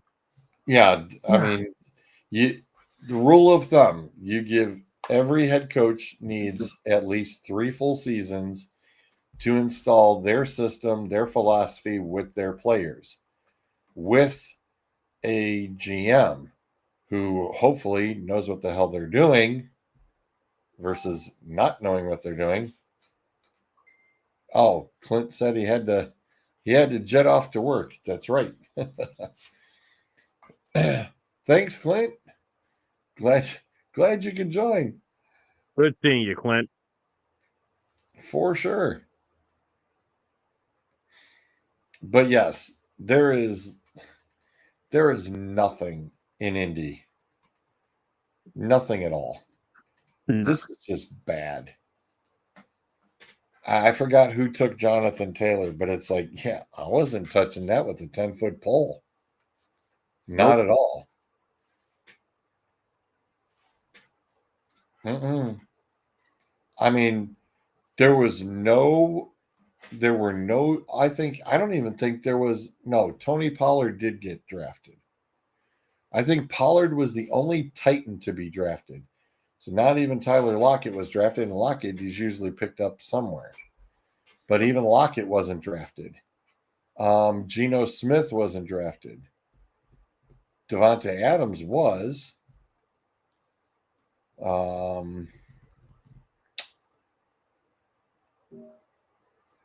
I know I took Jackson Smith. And I know Walker was also picked up. I think those are the only 2 Seahawks. I know Jerry Jeudy got picked up. As far as a Cleveland person, I think he was the only Cleveland person. Nobody else was picked from Cleveland. None of the running backs, nobody. And now that I think about it, you know what? There was no Jacksonville Jaguar drafted, I don't think, either. It's not that a surprise. A little bit, yes. Let me go back to that real quick. Because I remember Adam even teasing me about picking up ETN because I had usually picked him up the past couple of years, and I did not.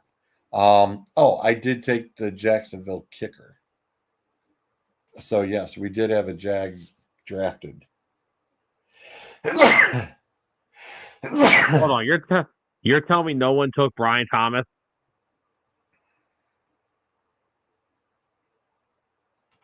Hold on. I'm bringing it right back up.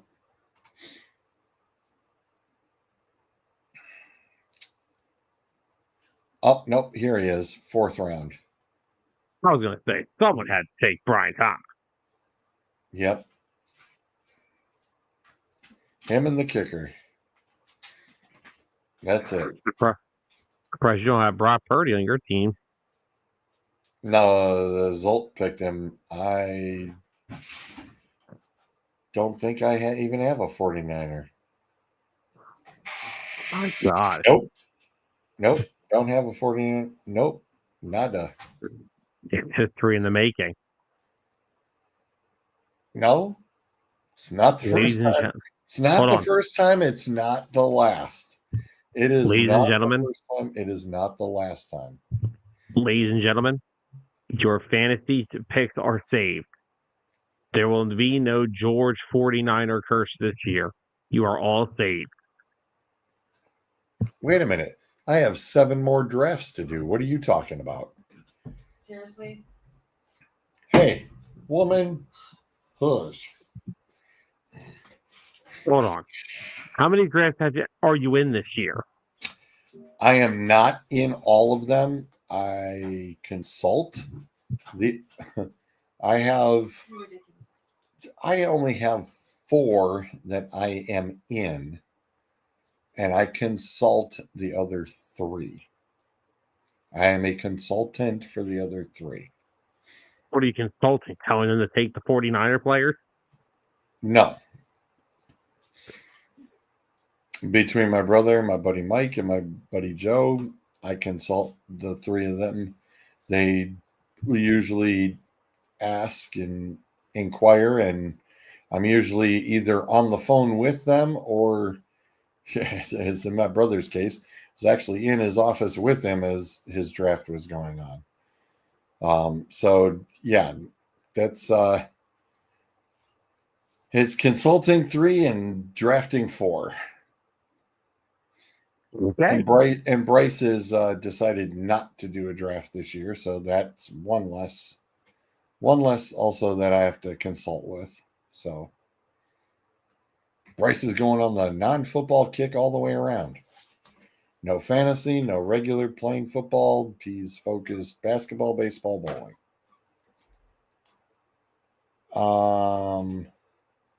Rob took Ridley in the Ohio draft.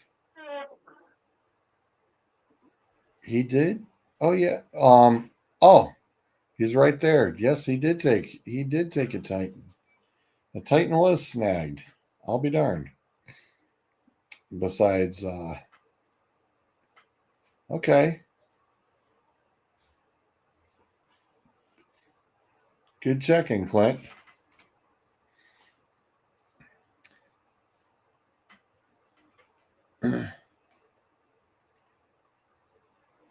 Where is...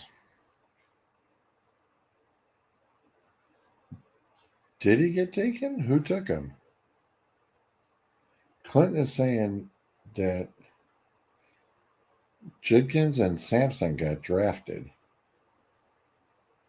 I saw them. Here's Junkins. Junkins is on team 8.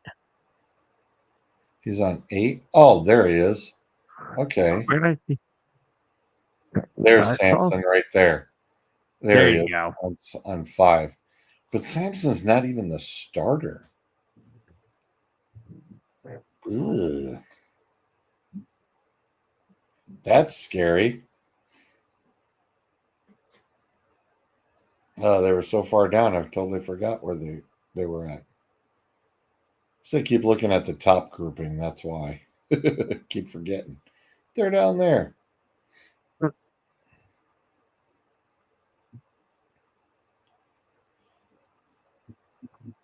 And Rob also took the Eagles defense after Akers took the Texans. He took the Texans defense was the first thing off the board. And we're like, what? Okay. I mean, even the computer thing went, say what? When the Texans went that early. It's like, well, in mine, it's usually pretty much about where the spot is to get them. Is usually start plucking the defense because you're getting those return yards. Yeah.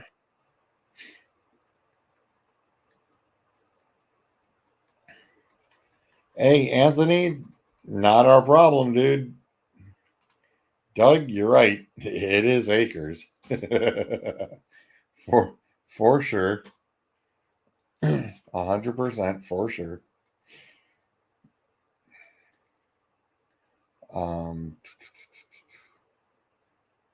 This one, the Harvey kid, because Williams is no longer in Denver.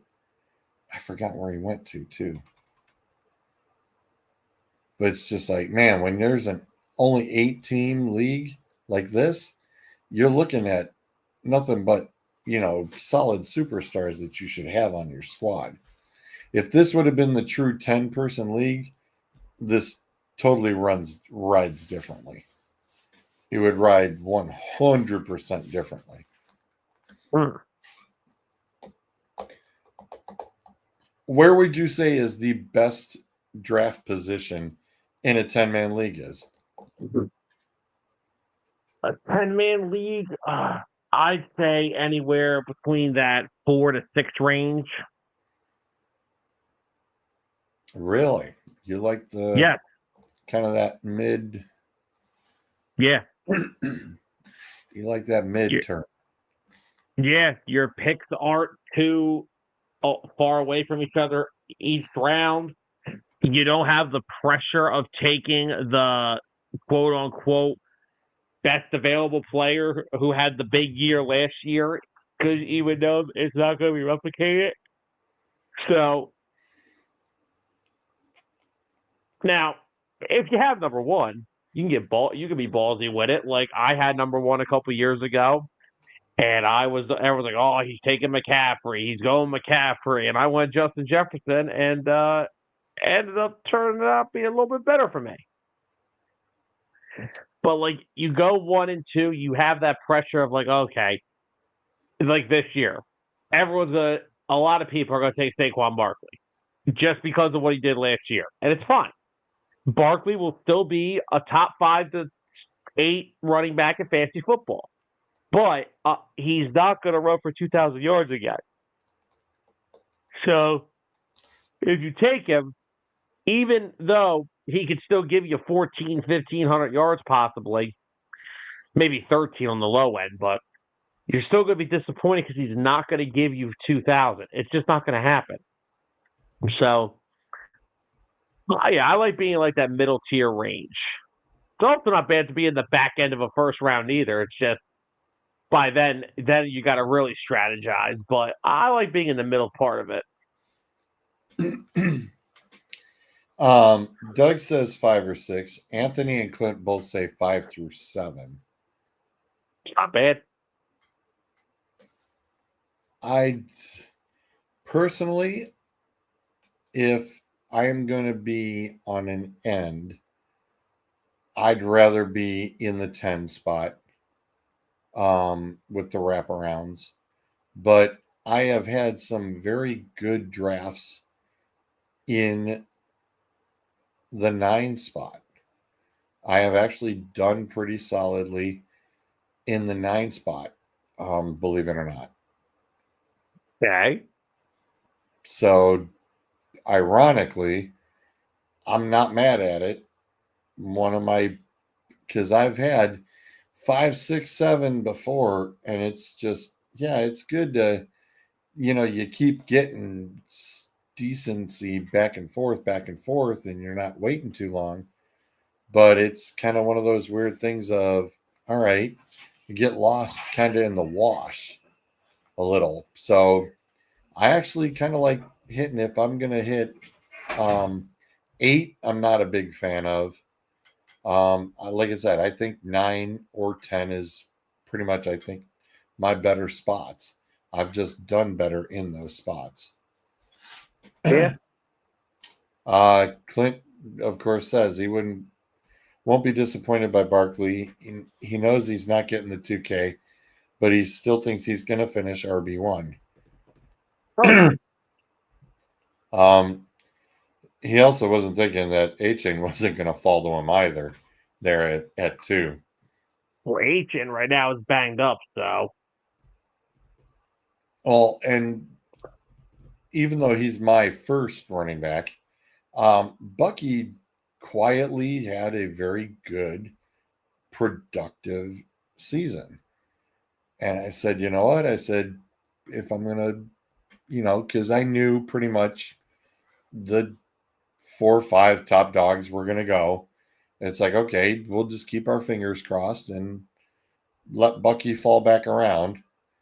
I'm so glad that Adam did snag CMC. I'm like, thank you. I'm like, because I knew it was like the next best available. And I'm like, I really don't want to have to stick with that decision if I didn't have to, even though they've got a pretty soft schedule. But yeah, that was pretty much, it was like, okay, I could have had Jacobs. Yeah.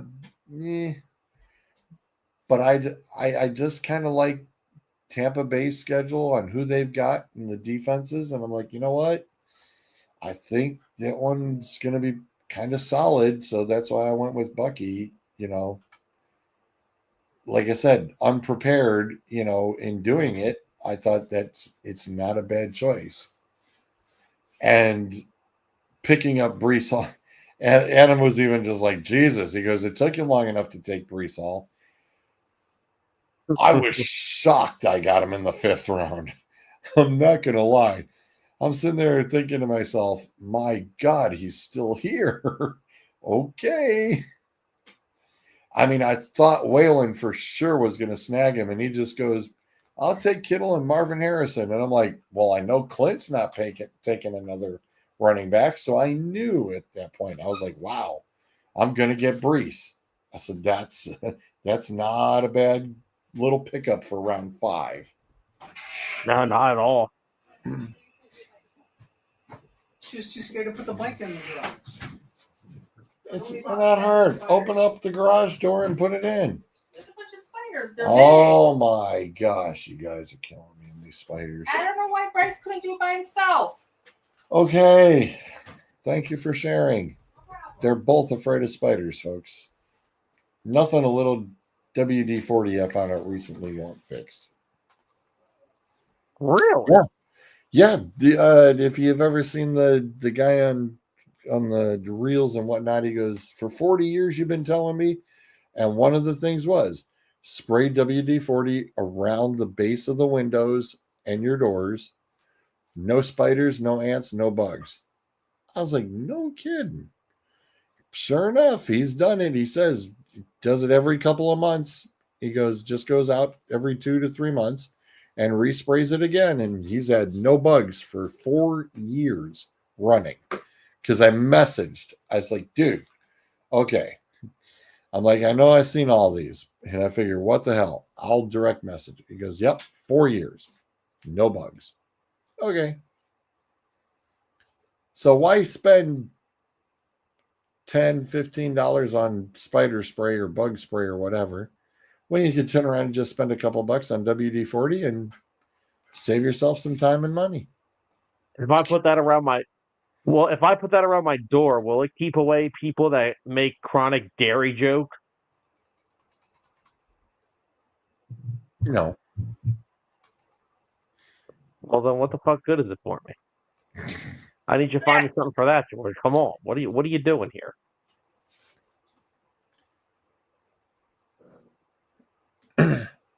But I thought that was interesting. So yes, that's kind of one of my next things, is because there's usually though, I mean, if you've got some spider webs, serious spiders going, you have no ants because they take care of the ants, the skeeters, everything. Oh, There's yeah. just like, hey, if I've got no bugs whatsoever, I'm all in. No problem at all there. None.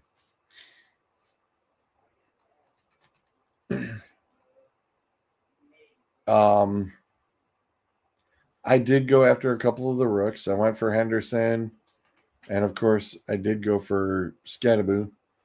Yes, sir. Can I help you? We're still on the air. Sorry, I was Ready ready to ask you a question. Oh! It's $1 million question, Sam. Hold on. Let me. $1 million business. Oh my God, $1 million business.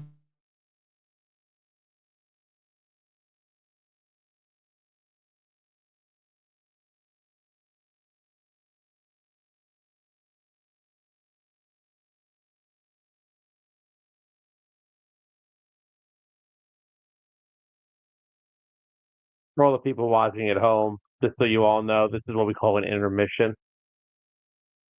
George is answering questions. I'm here watching Phillies baseball. This is what we call intermission.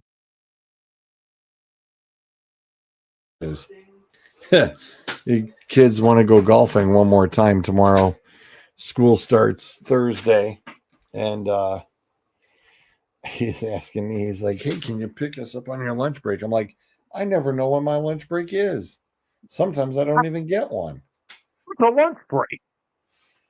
Yeah, some days I don't know what that is. Some days I still try to take it, and I sit back down here at the desk to, watch a little movie or whatever, and the Teams thing's still popping off like nobody's business, and I end up starting to work on some stuff, and then next thing you know, I forget almost to clock back in from my lunch. Oh boy.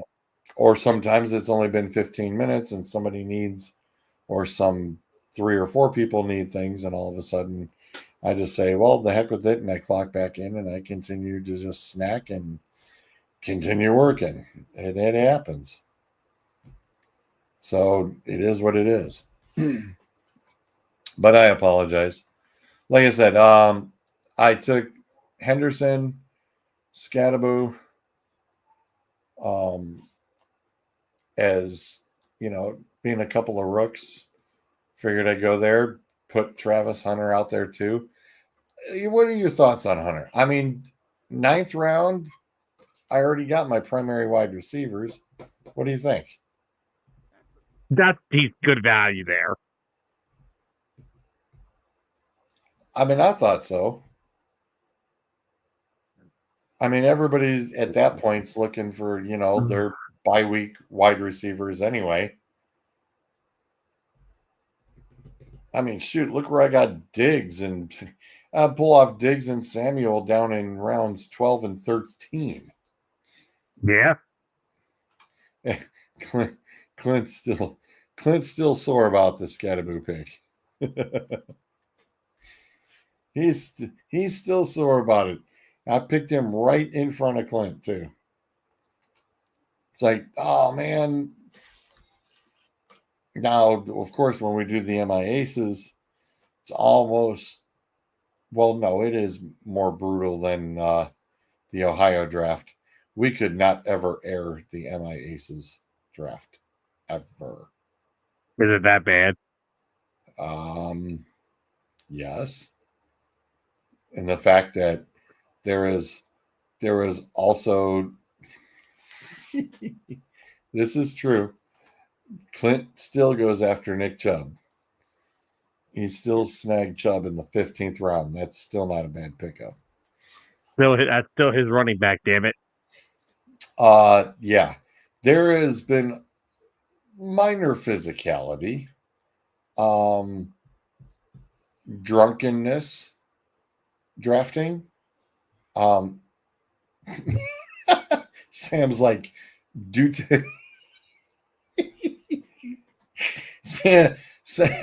Sam just went, hold on. What? Okay. So, yeah, this happened 4 seasons back. 4 seasons back. Said the gentleman's abode who we utilize for our draft decided to drink a full, almost small bottle of wine. Well, since the names have been dropped, yep, there it is. Yeah, he had a small one of those. Well, small bottles of wine about yay big, and had polished off the whole thing himself prior to drafting. He was able to get the first 2 labels up on the board. After that, couldn't get out of the chair. By round 9, when it was time for break, I actually had to guide him up his stairs to his kitchen and over to the bathroom, and I handed him off to his wife. And I said, here, he's going to stumble. He's going to sway. And she went, okay. She had made him a peanut butter sandwich. Wine and peanut butter sandwiches, not a good combination. The pause that we usually take right around rounds 8 to 9 went a little bit longer than anticipated, as he was bowing to the porcelain god in his abode for about a good 15 minutes straight. Yes. We were like, wow. And he did make it back down the stairs, and he's just like, man. And he goes, I got to really get a bathroom down here. So the next year, sure enough, my man turned around and put a bathroom in the basement, had a basement built in where a closet section was, blew out the whole closet section, put a bathroom in with a small shower. I was like, here you go. There you go. Clint goes, my cup was full while I was drafting. Yeah, but Clint, He polished off the whole bottle before the draft. Needless to say, he did make it, I think, into the playoffs. Got blown off in his first round. But I hear discussions going on. It's like Randy Orton. He hears voices in his head. No, they're discussing Bryce riding the bike with the full golf bag on his back.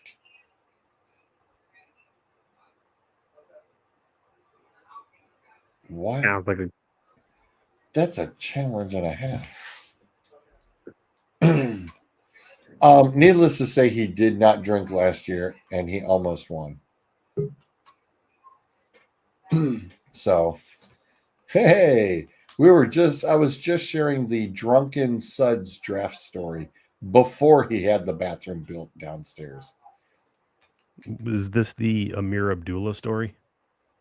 Oh, I forgot about that. Go for it. I'm trying to remember who he was trying to draft at the time.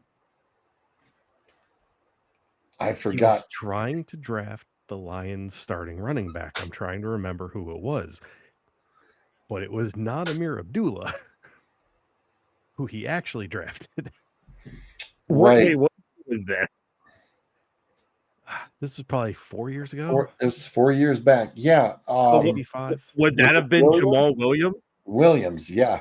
He was trying to draft sounds about Williams, right. and he botched it. I got you guys. Yeah. Appreciate it. And he botched it. He blew it so bad. Oh, man. Good times. Good times. Right? Maybe he could have took that shitty pick to the porcelain god. Oh, that happened. Yeah. I was telling him about the peanut butter sandwich. I was going to say, was it you that helped him up the stairs? I said I guided him all the way up Yeah, and then handed him off to Denise. Yes. He leaves us with the best stories ever. Oh, wow. Yeah, well, Clint, you're on early. He's got the Rugrat, you know. Clint, the problem is if we're both on at the same time, there ain't enough internet power to handle that.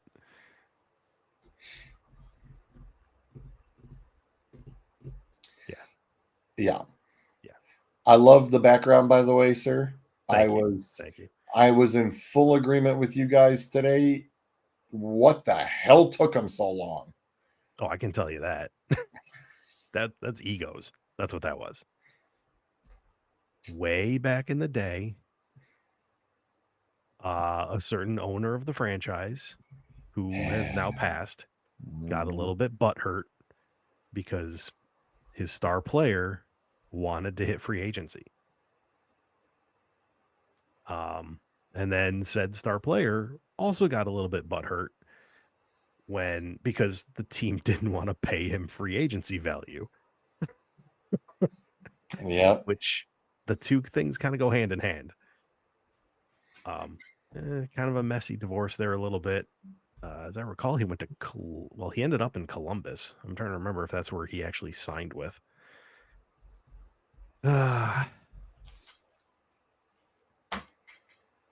See, that's why he's the stats man, because none of us want to bother doing math. But the fact is, he was a superstar. He deserved to be paid like one. Mm-hmm. And whether it was true or not, that somebody floated out there that he wanted to go and make a team his own, because on Detroit, it's Steve Eiserman's team, and it will always be Steve Eiserman's team so long as he's there. And if that's true, I get it. At the same time, that could also be something where, we're just going to float this out there because we're not going to sign him because we can't afford to. Yeah. So, nowadays, this is basic cap economics. You can't keep everybody. No. So, it just, at the time, though, it was, oh my God, it was dramatic. So, his number should have been retired a long time ago.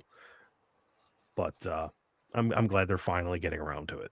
So, and you know what? Tie it in with the centennial, the 100 years of the Detroit Red Wings. I'm all for it. All right, Clint. Yeah, we'll turn around and give it to Bryce and have it added to his collection. It's kind of like something that the freaking now wasn't as long, but the Phillies did the same thing with Scott Rowland. Yeah. Like he would not show up to any alumni. The Phillies have alumni weekend every summer. He's never invited. He never shows up. There was a bad marriage in his tenure with the Phillies. He questioned Ed Wade in the front office for not making moves to want to win right now. They were telling him that wasn't the case. Then ultimately, the funniest thing was after they traded Scott Rowland. But the funny thing was, middle of Scott Rowland's tenure, when he's bitching and complaining that Ed Wade isn't doing enough, they signed Jim Thome. And he's still saying they're not doing enough. It's like, well, Bud, what else do you want? You're supposed to be one of the guys that are supposed to help the winning, and you're not doing much of it. So then, of course, he gets straight to the Cardinals. That's that. But he was honored. He was at Alumni Weekend, I believe, this past year. So I believe he's now part of I think he's on the Wall of Fame now in Citizens Bank Park. So yeah, it just takes something for organizations and certain players to make the relationship good again. It's just something that has to happen sometime. Unless you're the Phillies with Billy Wagner. Fuck him. Damn. Well, I mean, hey, the Lions and Megatron. That was not a great ending. No. I mean, it really wasn't. And he had some not terribly nice things to say about the organization after he left. I don't necessarily think it was the organization so much it was the coaching staff he had to put up with. But, I totally get it and I'm just super glad that they all made up, because every time he comes to camp, it's phenomenal, and the players just rave about him and what he does. I mean, when Jameson Williams first got drafted, a Megatron was the guy that pulled him aside and was like, "Hey, this is how we need to act in this league." Hopefully he listens.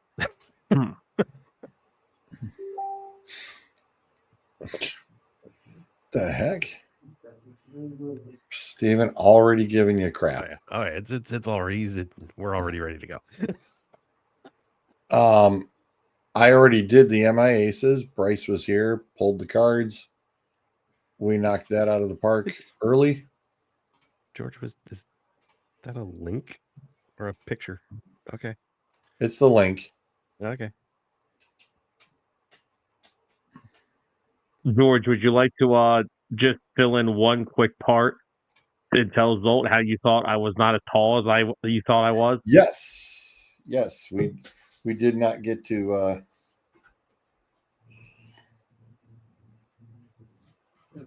Just first and foremost, Zolt, I did survive the trip. Ohio didn't kill me. I mean, you always gotta be happy with that kind of stuff. Yeah, he is much taller than he looks. Well, first off, here's the one thing. Not only did I survive George, I survived George and Bruiser. Right. Yeah. He walked in the door and I looked, I was like, oh my gosh.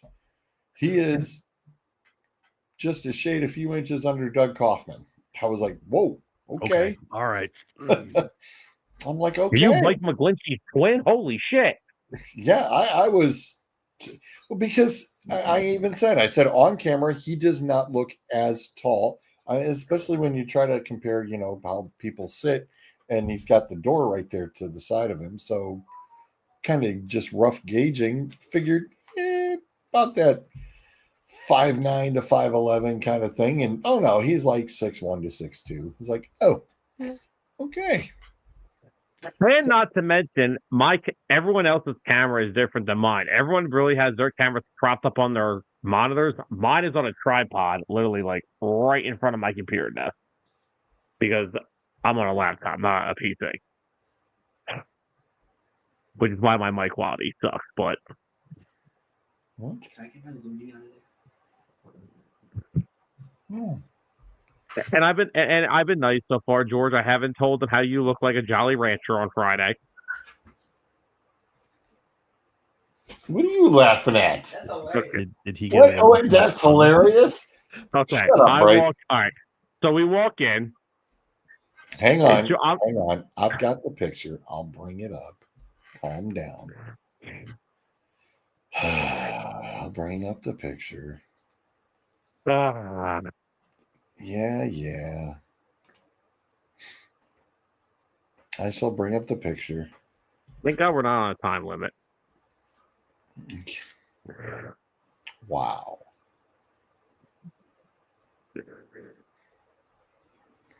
Okay, where did it go? Okay, there. I'm like, you gotta wait for the stupid thing to freaking finish.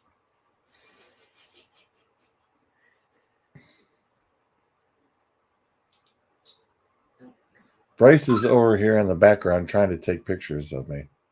No, I'm trying to get this. Trying to get what? Jolly Rancher. Ball spot. No, that was on Friday. You're gonna get a joke and understand the joke. Play up to the joke. Kids. Oh, gee. There we go. Got it. Of course, don't walk away for a second as you find it. Where did he go? He said he gave us the 1 minute thing. So The Indians had a hate relationship with Albert Bell for years as well. That's true. I'm trying to think of some other ones that.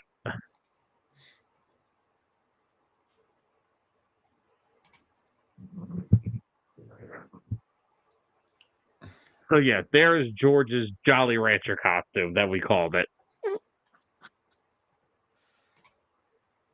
He's a Cincinnati fan. That is not Cincinnati. That is all 49ers. That is not Cincinnati.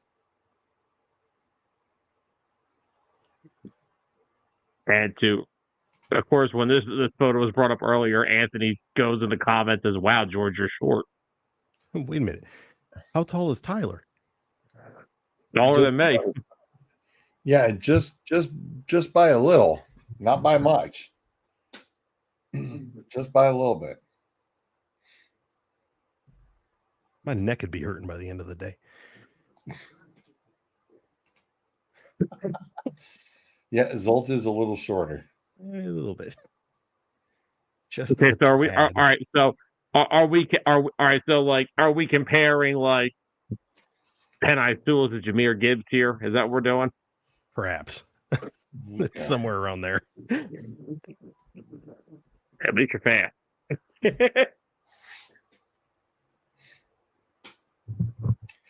All I can tell you is that when Mary and I took Danny and we go to the pediatrician and she pulls up the chart with the height and the weight, she's like, well, he's at a pretty low percentile for height. And then she looks at the two of us. Yeah, that tracks. Yep. Makes sense.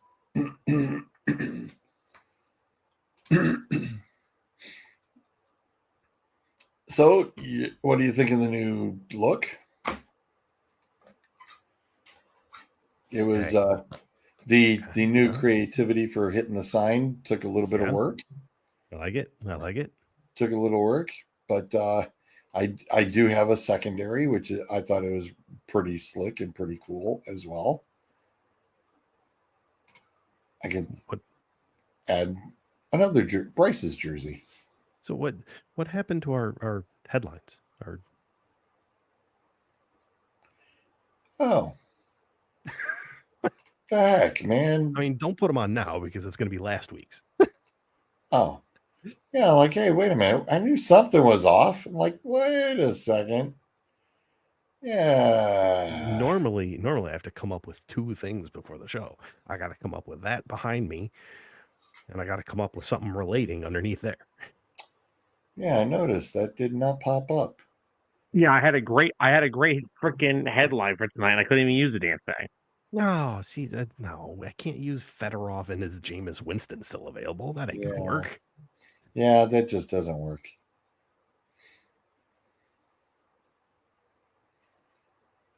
Wow. It's getting feisty. Yeah.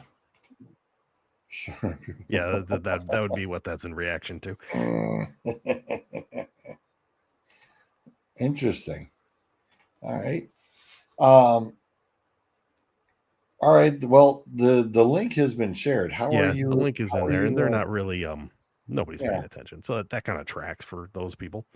Right. So how are you divvying up these picks there, buddy? Oh damn. There is the real Wheel of Death. Wheel of oh man. And we got 2 through 10. Boy, we thought that the 10? 5 card we thought that the 6 cards were going to be tricky. Woo! We got 2 through 10. And once again, to explain for anybody that's new, so in the Zolt League, if you don't make the playoffs, you go into the consolation bracket. The winner of the consolation bracket, in order to make sure people keep playing, the winner gets to pick their draft slot for the next year. Usually, like first week of August is what I tell them. So, and you can pick any slot. You could, it doesn't 1 through need 10. to be number 1. You can choose where you're drafting. Choose where you want to draft. I love that about your league. Love it. So Joe, who won the consolation bracket this past season, selected 1, which God bless, more power to you. Yep. But as I recall, that seems to run in that family because I'm pretty sure that's what Andrew did.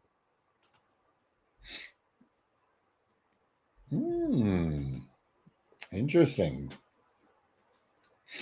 All right, so who's up next?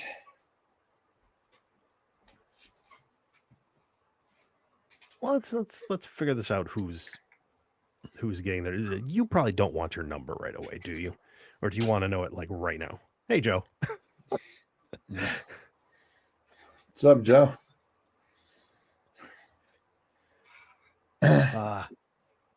Do you want it now, or do you just want to wait and see? I'll wait and see. I will wait my turn. I'm sure, just like Clint and everybody else.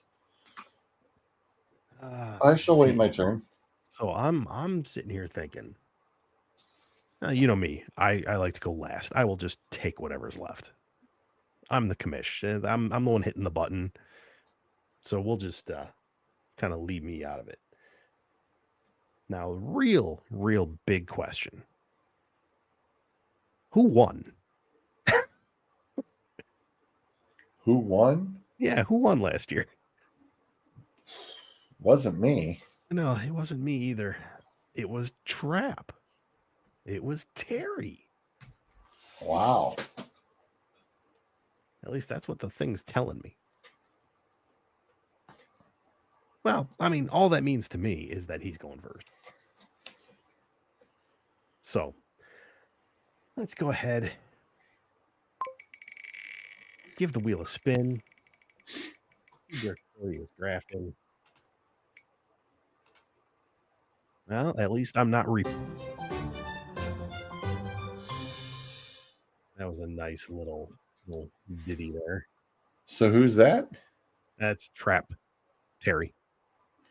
Okay. Oh, Terry's drafting 8. Farler makes the state or the rigged comment, so he's going next.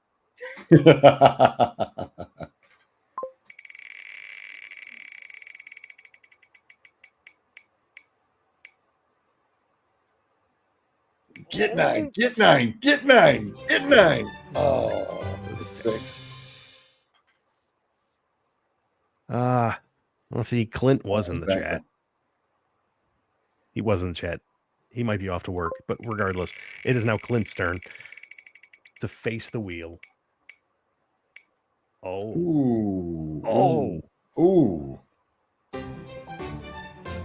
There's the 10 spot. There's the 10 spot. All right. I will act as proxy for my brother.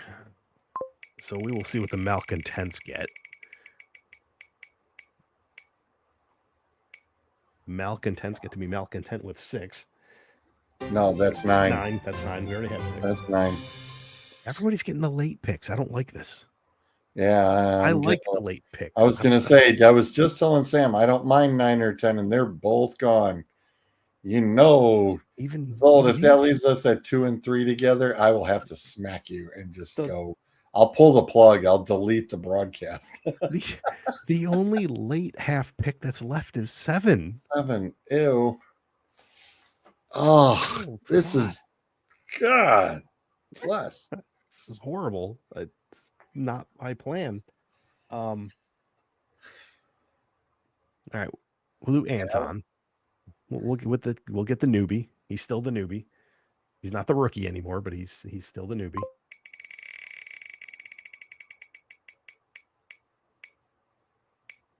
Two. Okay.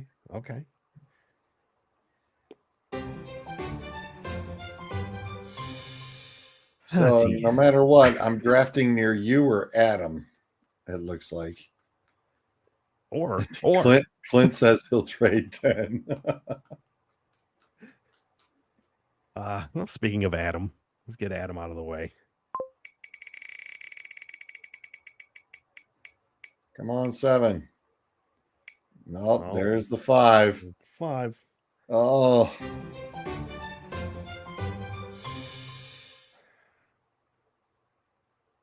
Who's 3, left? 4, and 7. And it's me, you, and who? Andrew. Trud?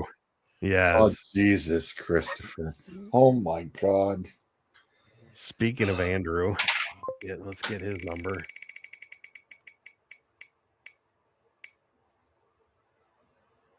Well, you didn't want to draft next to me, George. I was going to say, I'm not drafting next to you. All right. This is you. Good luck, sir. I know which one you want. Doesn't matter at this point. They're both the same. I'll be damned. I got 3 again. That is all 3 drafts. I have gotten the 3rd pick. 3 drafts. I am pick number 3. Don't worry, Andrew. You're picking next to George. You'll be fine. In fact, you're right before Adam, so you get to piss Adam off. Right. Absolutely. And I am between, I'm between Farler and Terry. Nice. They're going to love you. They are going to love you on that back end. Jesus, how in the blue blazes? That was me last year. 3. That is crazy. That was me last year. Every one I was in, all 4 of them, I picked either dead last or second to last. Every draft.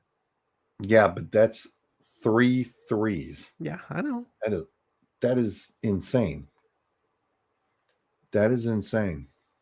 I mean, if you did, I'm sure you took Todd Gurley.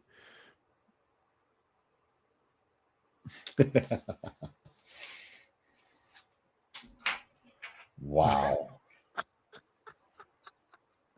Who's Joe's at 1? Who's at 2? Joe's okay, so it is Joe, Anton, George, Andrew, Adam, Steven, myself, Terry, my brother, and Clint. Wow. I mean, we're all, go ahead. I advise everybody. I advise everybody not to draft Kenny Pickett, just so you know. He sees Adam and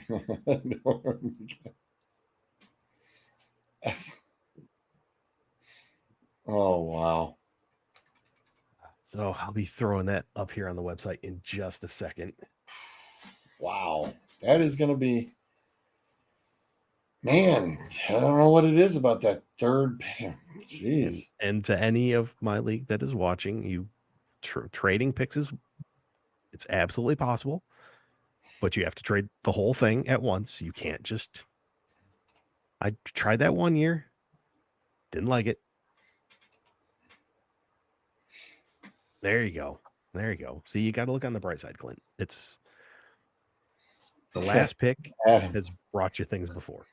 Adam's going for all Eagles again. I mean, it's worked before. Yes, but I think he's just going to do it to spite Sam. I'm sure, but regardless, They have that love-hate relationship. You know, that is going to be interesting in a couple of weeks when we have to do the show draft. We're doing a show. Do you think that they will be able to coincide on the show draft? I mean, it's possible. Anything's possible. That is spooky. I mean, I get through this every week with you, so I mean, it can't be much different. Well, again, you have survived Bruiser, so that is true.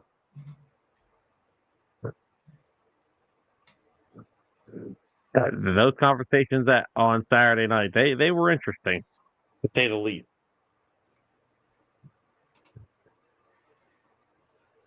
as long as he's not before or after me in the order. Oh, wow.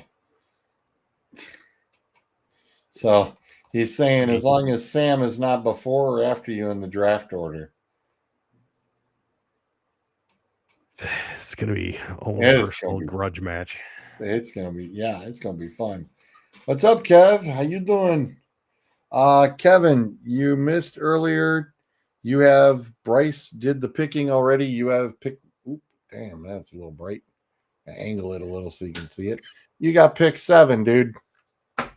You're picking 7th on Saturday. Yeah, just to catch everybody up on that one. The MI Aces. Jamie's 1, Suds is 2, drinking as always. I got 3, Scott's at 4, Gary's at 5, Richie at 6, Kevin at 7, Zolt has 8, Doug at 9, Andrew at 10. So, yep, just the heads up on that as far as Saturday's order goes for the MI Aces draft. That's so. The over-under on how many bottles of wine Suds has before we get there. Before we get there? Before we get there. Remember, he has done 1, 1 1/4, 1 1/2. But, okay, so here's where I'm for at a the disadvantage. past 3 years, that's what we've got. 1, 1 1/4, 1 1/2. So he's increasing. Yes. As the years go on. Yes. Yes.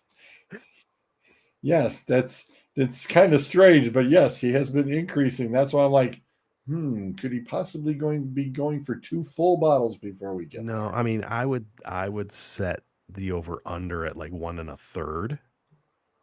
1 1/3, okay. Okay. Clint, that's our buddy Suds. Yeah, Suds. Kevin says 3. Woo! I mean, Kevin's taking the over. He's definitely taking the over. The board does arrive here at the house tomorrow, so I will be making sure that's in tow with me. Yep, Kevin says he'll take the over. He's going at 3. Now we're not talking totally. Now I was going to say how many he has totally consumed on the evening. Oh, yeah, I don't know. We know that has been set at 3 before, and that's been it. Does that include poker afterwards? Yes, that includes the poker. So the entire evening. Yep, the whole evening. He has gone through. He has gone through the 3 in a whole day. But like I said, it's been 1, 1 1/4, 1 1/2 as before we even got there and started. Oh yes, this is for sure. This is what Suds is always trying to outdo himself. And for everybody watching, Suds only drinks 2 days a year. New Year's? Yep. And draft day. That's it. That's it. And no, he's not a heavyweight. He's about a midweight. What? He's about probably about 6. What? He's 6'2". Because Doug's like 6'6". So Yeah. Doug's got to duck in wherever he goes. I was gonna say, Doug doesn't move mountains. Doug is the mountain. Yep. Proudly.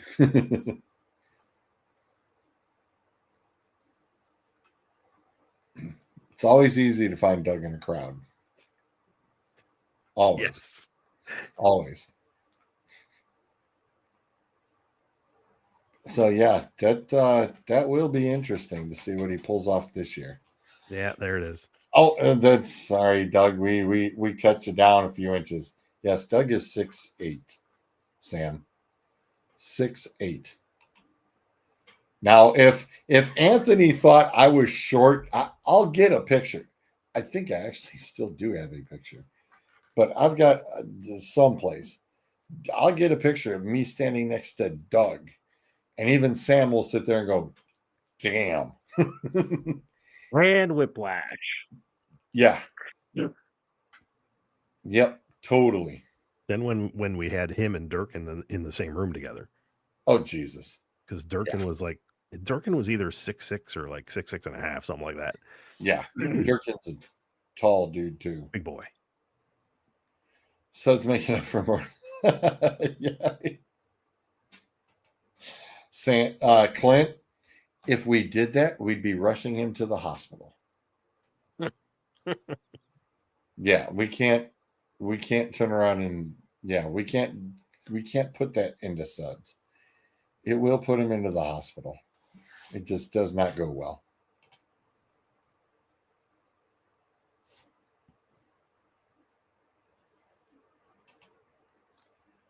Now, who is that? You see, is the green room? I still have no idea. It's not. Is that our special guest? Didn't you have somebody joining us this week to talk fantasy football? Someone who's normally in the chat, usually in Sam's chat.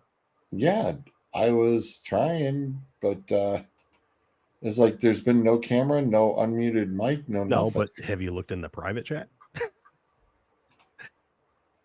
I'm here, but not here yet.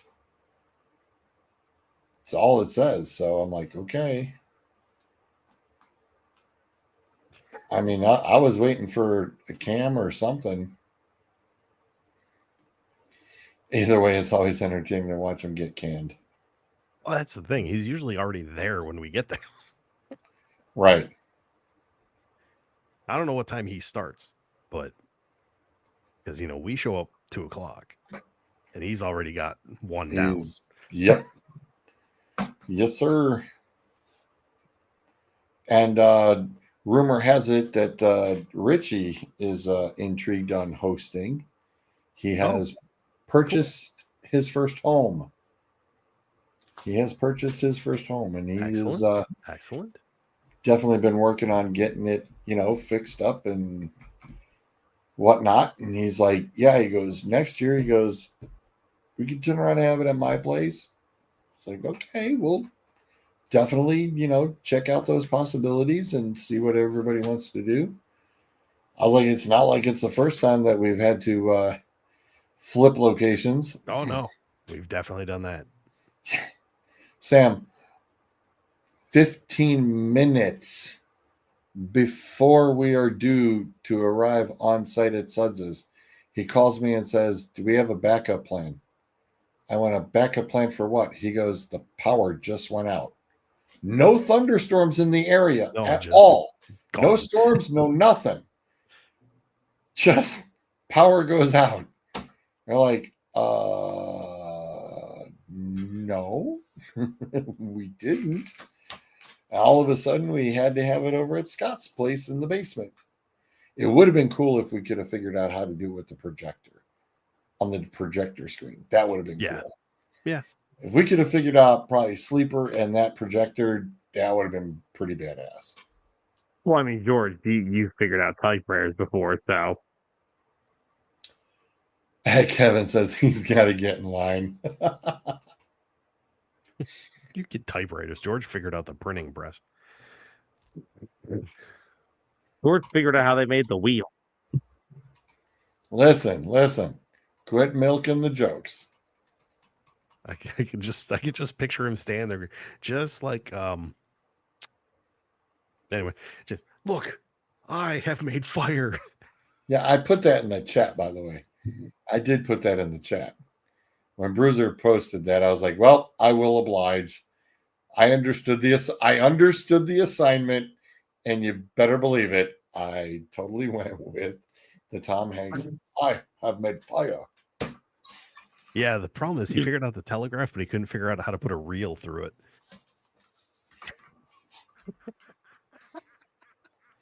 Wow.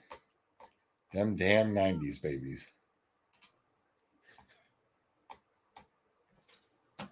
Damn you 1890s babies. Don't get me started. Okay. Listen here, milk fetish boy. Okay. Are we staying fantasy, or do we want to go to fill in the blank? Well, before we do, George, Yeah. should we tell Zolt the bruiser milk joke? Go right ahead. No, you tell it. Well, no. What started this was as Sam and Tyler arrived at the house.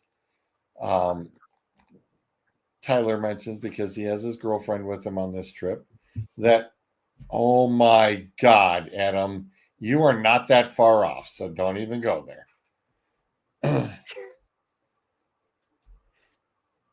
Tyler says that Sam needed the whole gallon of milk for 3 days by himself. And that real funny. Tyler and his lady would need a gallon that they would need to have, because Sam would guzzle it and chug it, pretty much like water. So there was milk jokes in rebuttal to the age jokes for the weekend. I see. And Bruiser did not hold up. I would not have expected him to. At Quaker Steak and Lube, no less, tells the waitress that he is in needing of the milk substance, and if she could turn around and bring him a cow.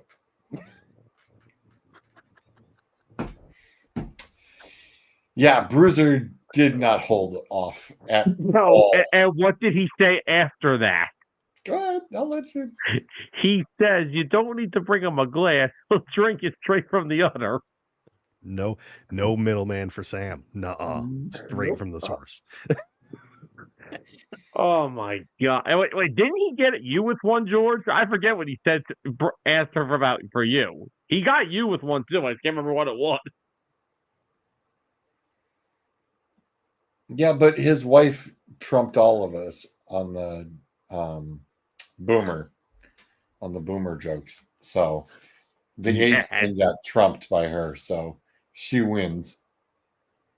Yeah. I was going to say, Kevin and Doug are just a little bit older than I.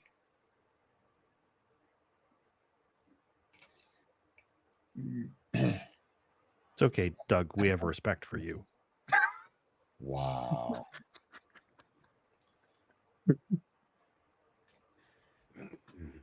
Bring on the fill in the blank. Yeah. Yeah. Let's get the fill in the blank here. Well, let's do this. Okay. All right. Let's pull it on up here. Is that the right one? That doesn't look like the right one. Hang on, before I share whatever the hell that is. Okay. All right. Yeah, that was the right one. Share.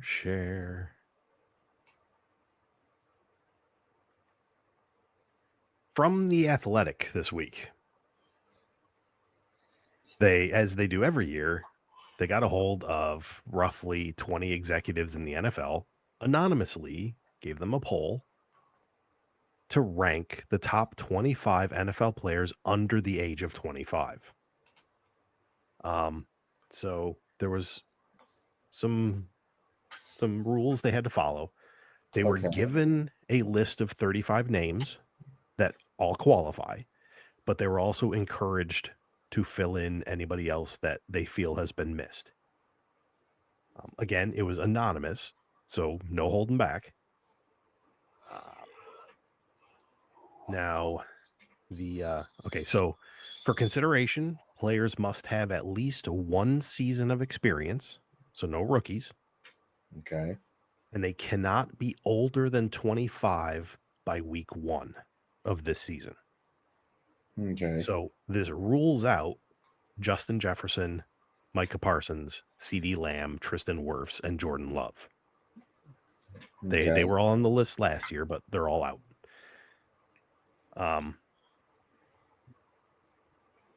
So got the chart. Let me get up my cheat sheet. And chat is already firing away. So, but I want to get some guesses from you guys first, and then I'll start filling in from chat because I'm sure they've got some. Well, let's go with the rookies from last year. So let's go with Jaden Daniels first. Jaden Daniels comes in at 3. Okay. Can I take a stab here and say Jalen Carter? Jalen Carter would be 2. Oops. Okay. Can you get 1? Wow. Off and running. Chat is throwing names in there. What? Easy, chat. Jesus. How about let's go with the Cooper DeJean because he qualifies. Cooper DeJean did not make their top 25. Oh, Sam. Oh my God. Sam, we shoot him. Freaking shoot him. Really? As we go along and oh, I screwed that up too, didn't I? As we're going along, if we want hints, I can give you position. That'd probably be the first hint I would give. Okay. And then conference. And if we need to narrow it down to team, I can do that. But wow, Cooper got hosed. Let me take a stab with his teammate, Quinyon Mitchell. Quinyon Mitchell definitely made it. He is at 15. Okay, Cooper got shafted. He did, but in defense here, DeJean didn't play for the first several weeks of the season full time. He was banged up in training camp with a hamstring injury that caused him to miss time. Then they were just bringing him along slowly. Mitchell from day one was playing outside against the best wide receiver on the team. Yeah. So fair respect. I agree. It's BS, but I get it. Right. BS. Bijan. I was going to say Bijan. What was I say? We can go with Bijan too. Bijan. Man, I cannot type today. I'm telling you. And it's always the first letter, so I got to go back to the whole damn thing. Puka. Okay. Last year's rooks.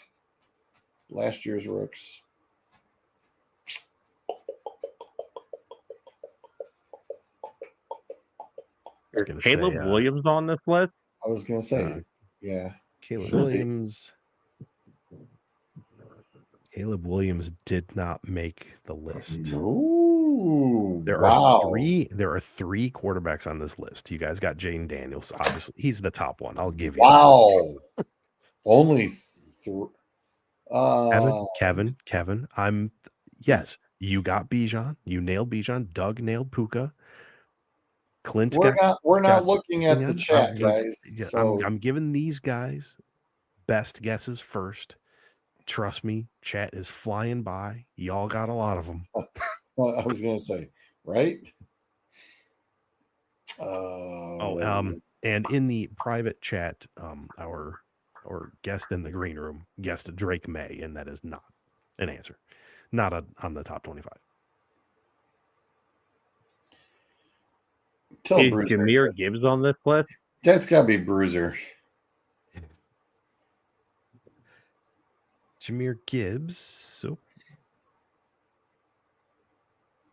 I'm going to misspell this, even though I'm looking at it.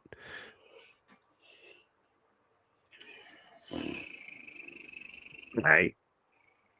How about Christian Gonzalez? No Christian Gonzalez. What about the Really? Bowers? What about the Bowers kid? Oh, Okay. damn it. Brock Bowers. Definitely chat got that pretty Wow. early. Who Kaufman the got hell? Bowers. So did What positions won? Kevin. What position? Yeah. Wide receiver.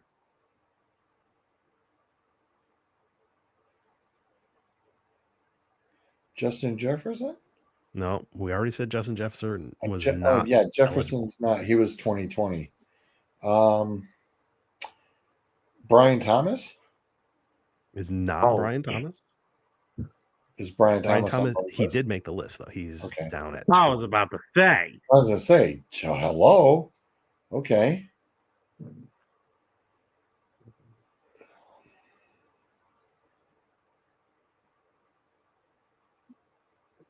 DJ Stroud's on this list, is he? Should be. Yeah, now that you mention him, yeah. CJ Stroud. Clint also got Stroud. Trevor Lawrence? Oh, there's our 3 QBs. Wow. Okay, so Yes. the quarterbacks are gone. Quarterbacks are done. Wide receiver. London? It is not Drake London. Let me see if he's anywhere. He's not on the list. I was going to say, I'm just spitballing that one because I was like, all right, who else is a receiver on there? I'm in full agreement. Sam Laporta? Yo, good one. There you go. Let's see.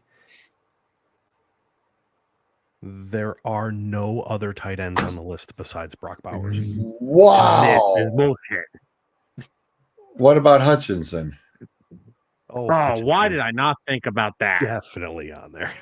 I was going to say, hey, now, come on. Let's think. And let's. I'm trying to think who it was that was thrown out there almost immediately. Oh, Kaufman did. Okay. Kevin threw Gibbs out there early. Who else is newbies? I'm gonna answer a question from chat real quick because it's been guessed multiple times now. Marvin Harrison Jr. is not on the list. Ooh.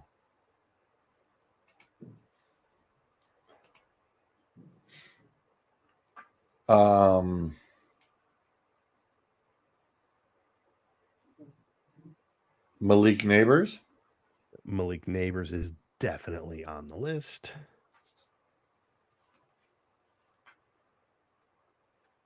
I'll stay in New York. How about Brees Hall then?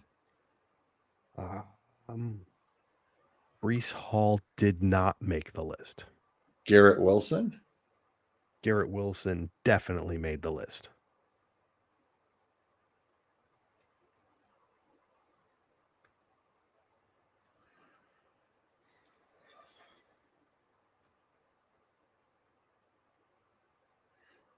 Is Stevenson?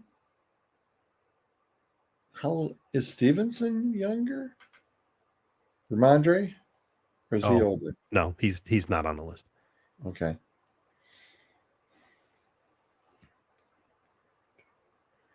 In fact, let me go ahead and make things even easier for you. After Bijan, after Gibbs, no more running backs. Oh. Ooh. How many are defensive guys? There's definitely some of those. Okay. Ooh. Sam, I'm going to defer to you on some of the defensive dudes. But I'll go with Sauce Gardner. Sauce Gardner is definitely on there.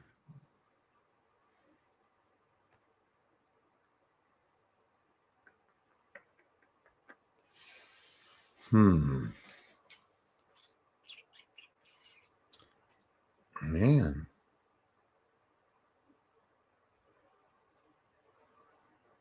Hang on. We have a true fantasy question in the chat. In a full PPR, do you like Eckler or Braylon Allen more? Here's the problem. I almost want to say Eckler just because I have no idea what they're going to do in that running back room right now. Yeah. That's the problem. Otherwise, I think Braylon Allen, he's got potential. If you want to take him for potential, that's fine. But I don't know even what to think about Washington right now. As far as, is it full committee? Do they have a guy? Do they think Eckler can be the guy? I doubt it. I would take Allen just because I know more, which is odd for me to say, but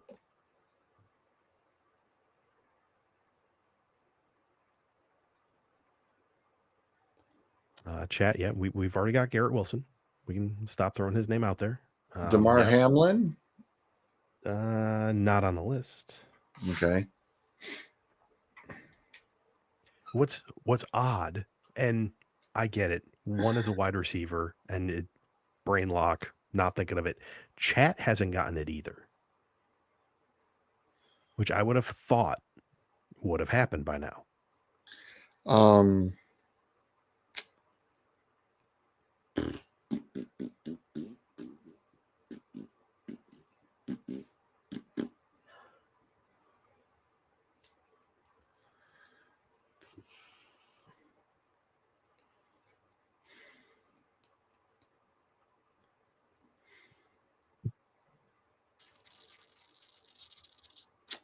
Man.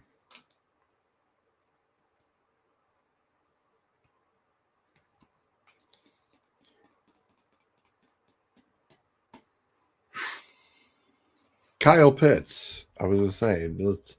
There's no tight ends left. No more tight ends. No more tight ends.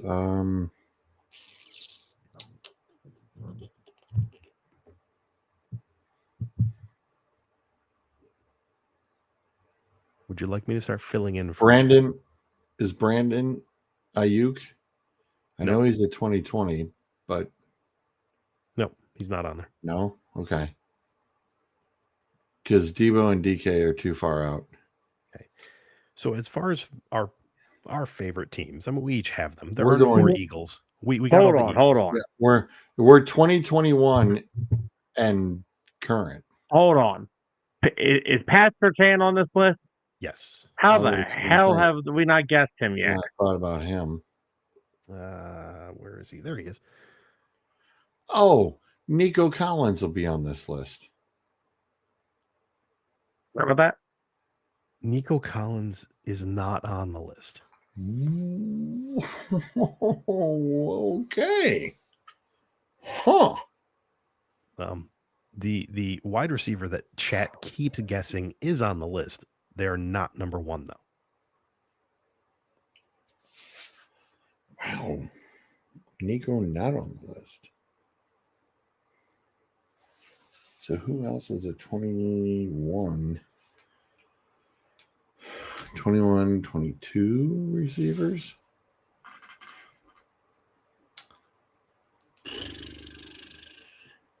Ew.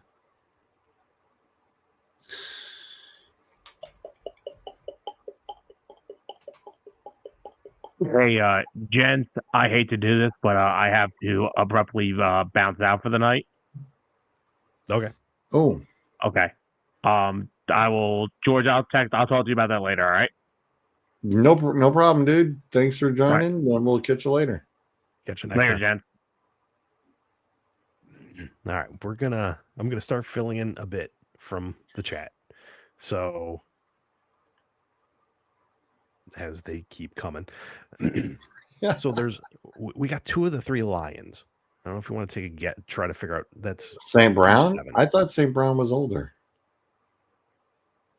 Is St. Brown younger? No, actually, we only got 1 of the 3 Lions. St. Brown is number 2, or sorry, the number 2 Lion at number 10. I thought For some reason I thought he would. Oh, he's a 2020. Huh. Okay. Number 7 is the other Lion. He's on offense. What? Williams? It is not Williams.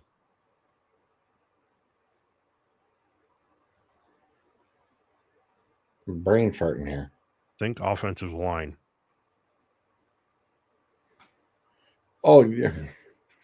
Thinking receiver, dude. Yeah, I wouldn't get the line. Penei Sewell. Yep. Okay. Wow. I'm going down this list here. Name as well as Nick.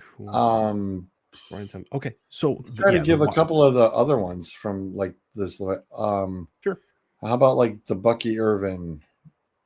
Bucky Irving's not on the list. Not there. No more. Oh, we're out of running backs. That's we're right. Out of running backs.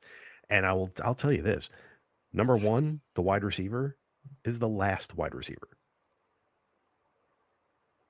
The last wide receiver. Yeah, we've gotten all the other wide receivers on the list. The only other. Oh, duh, Captain Obvious. The Jamar Chase. Yeah, because he's 21. Yeah, as you said, it's the last wide receiver, so that's the only wide receiver. All right. Well, I'm pretty much hosed from this point. You're good. You're good. You're good. Yeah, it's so number 9 is a safety. 12 and 13 are both corners. What we got 21 through 24. 21 defensive end, linebacker, center, guard. A center? Yes. Earlier on, Kevin had guessed Brian Branch. Brian Branch did not make the list. Brees Hall did not make the list. Lad McConkey did not make the list. I'm just going through some of the guesses that chat throughout here. Jared Verse is not on the list.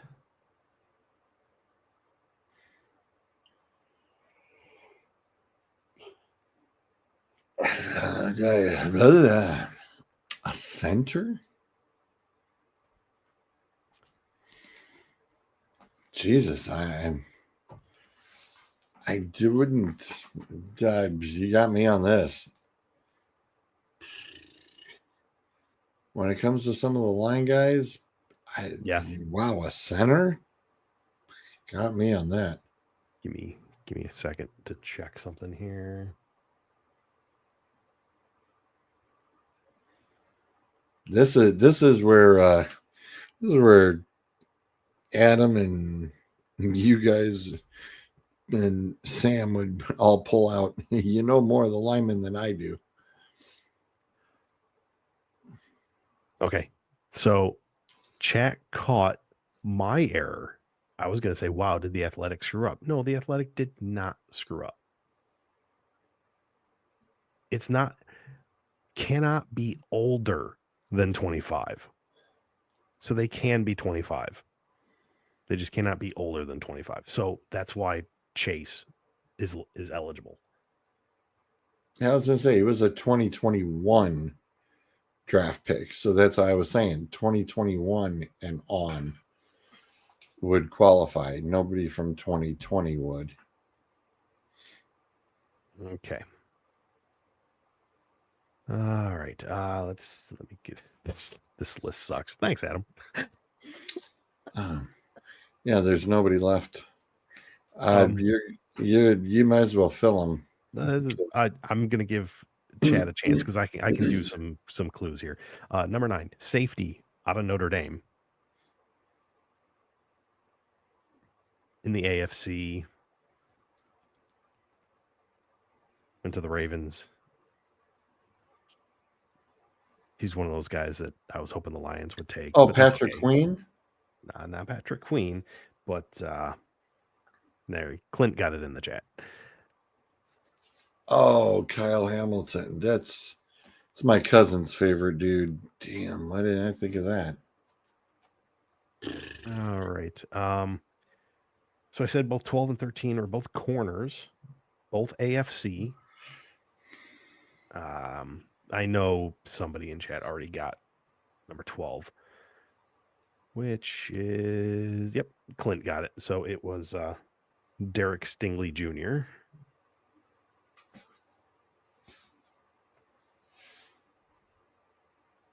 "13, have not seen his name whatsoever." Oh, never mind. I just need to go to Clint's messages. That's all I need to do. Yeah, it looks like we only needed Clint to play. Chuck even said Peter Warwick.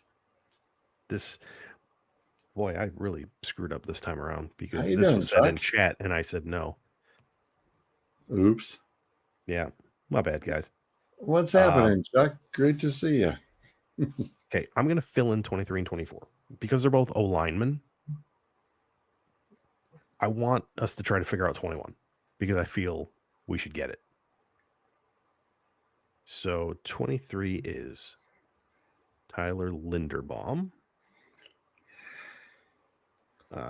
center from Baltimore, and 24 is Tyler Smith, guard from Dallas. Okay, 21. Defensive end, AFC.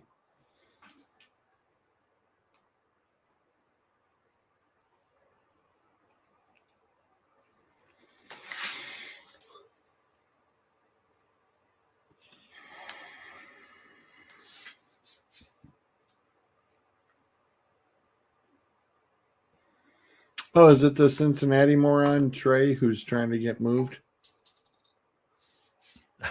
No, it is not. I think he's 30. Pretty sure Trey Henderson is 30.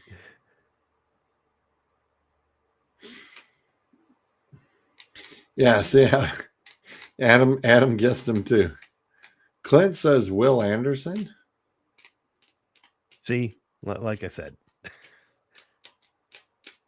Leave it to Clint.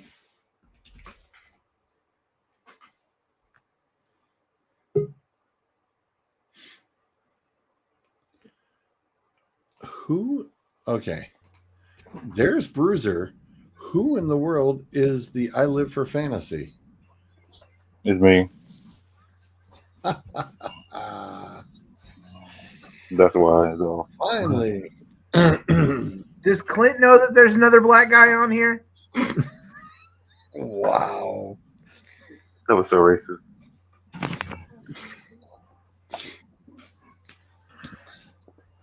What's up, gentlemen? What's happening? We were just finishing up. I just got home from the gym. Well, you know, if you would start at a normal time. We did 7 No, o'clock. you started at 7. The Normal show starts time. at 8. No, not anymore. You can't keep changing the time and going, well, it's a normal time. The show starts when I show up. I'm sorry if the home cuts off your internet privileges at 9:30.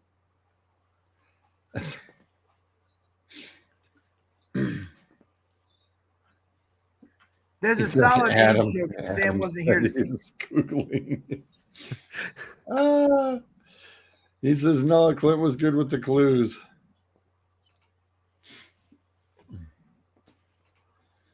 No, it's now back into normal season and things, and I can get the 8 show o'clock. going at Normal 7 time o'clock. is 8 o'clock. 7 o'clock was the normal time. No, it wasn't. 8 o'clock was the normal time. Tell me a show that started at 7 o'clock, George. We never started at 7. Oh, we were, because Sam and I knew we could start at 7 and carry on other conversations. Before you guys came on. You guys would talk about your ass warts until 8 o'clock from 7, and then we would actually start the show afterward. Like I said, we start at 7. No, the show starts at 8 when the talent arrives, and that's me and Zolt. When have you made it at 8? I'm always fashionably late, sir. I will be fashionably late to my own funeral. We also know that Tuesday night is gym night, one of the gym nights, and I am on a 15-week push to state championships in December.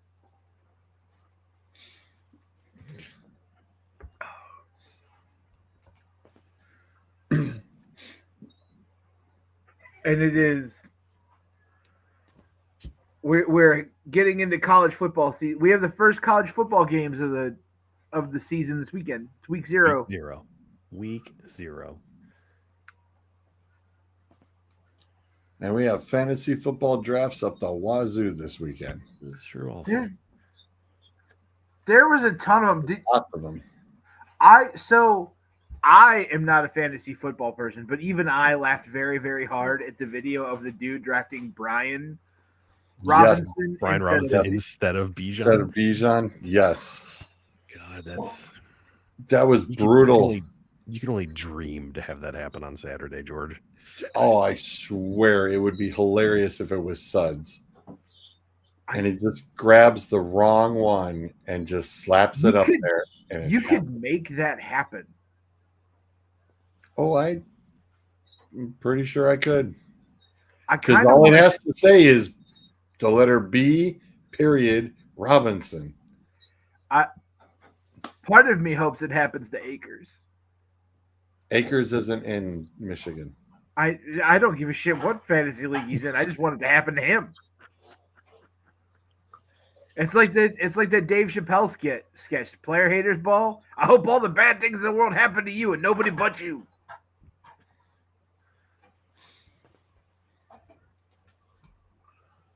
Where did Sam run off to, by the way?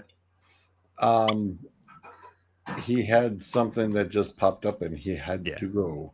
He had to, and he looked pretty serious about it. So I was like, okay. I mean, that'll happen when you poop your pants. I mean,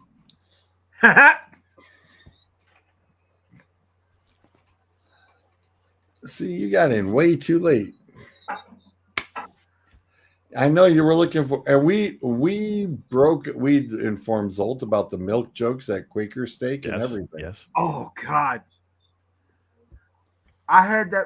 I felt so bad for Kelly because she looked so bored.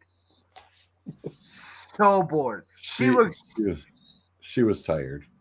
Kevin. I know she was tired, but she looked so bored and so annoyed because Sam and Tyler showed up and George and I and Sam and Tyler just turned into like 4 13-year-olds who happened to be out after the movie theater being loud. And sarcastic. I felt bad for that waitress too. No, not you guys. She came over at one point. She's like, "Can I get you anything else?" I was like, "It's way past his bedtime. Do you guys have like a warm milk, maybe some tea, like a tapioca pudding?" I'm like, they really try to get the residents in the home back into bed around 5:30. Like, could we? That was so wisecrack to me. Oh, she played into it too. She was great. Yes, she was. Yes, she was. God. Yes, she was. Kevin, yes, that is very creative. It is also pure chaos. Yeah. No, that waitress, she understood the assignment and she ran with it. Can I get you something to drink? Yeah, preferably milk with an udder. Like, can you just pull it up, put it right in his mouth? Yeah, that was Tyler. I don't think Tyler could not keep a straight face the whole time. I was so glad that Tyler wasn't drinking anything at that point because Sam might have been wearing it. I think I got Tyler to spit take on at least 2 occasions. Yeah, you had him on a few. It was good. It was really good. It was real nice to actually like physically meet those guys. It was a good time. I was glad we all got to get together. Yeah, that was a lot of fun. What did I say though? What did I say? Who was the only person that was missing? Whoa. I said Zolt should have. I said it'd have been a lot of fun if Zolt had been there.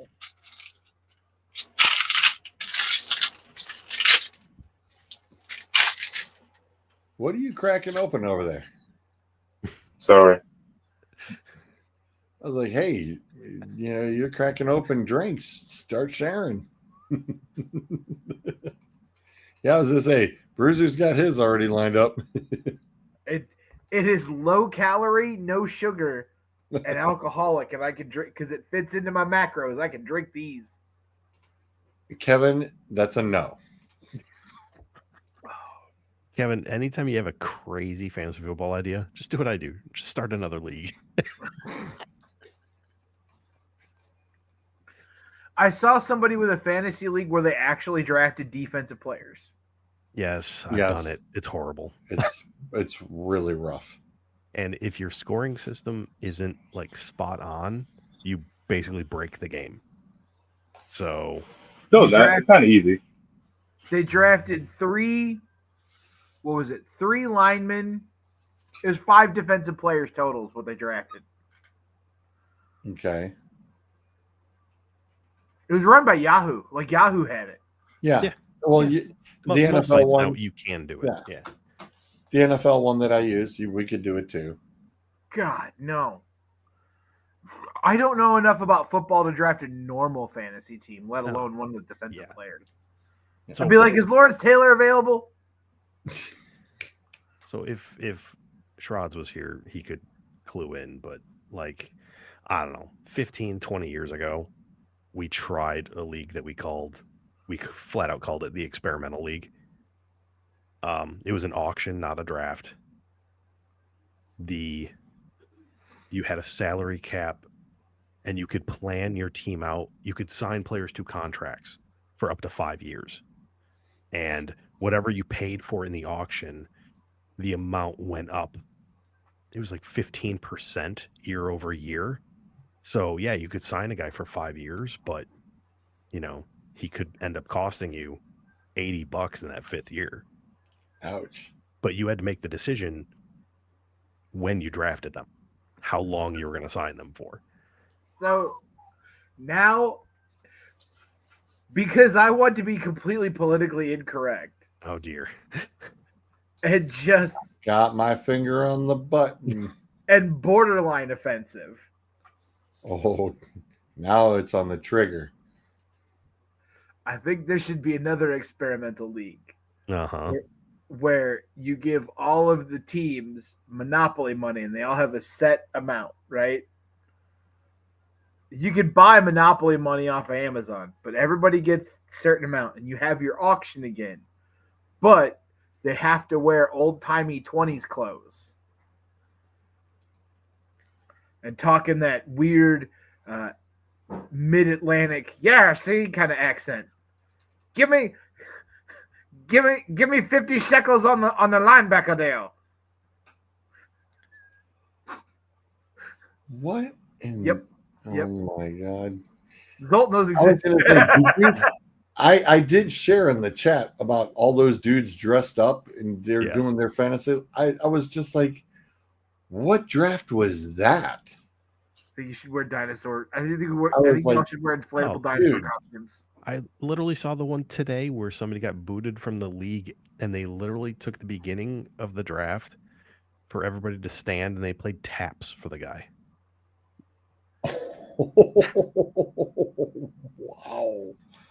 Wow.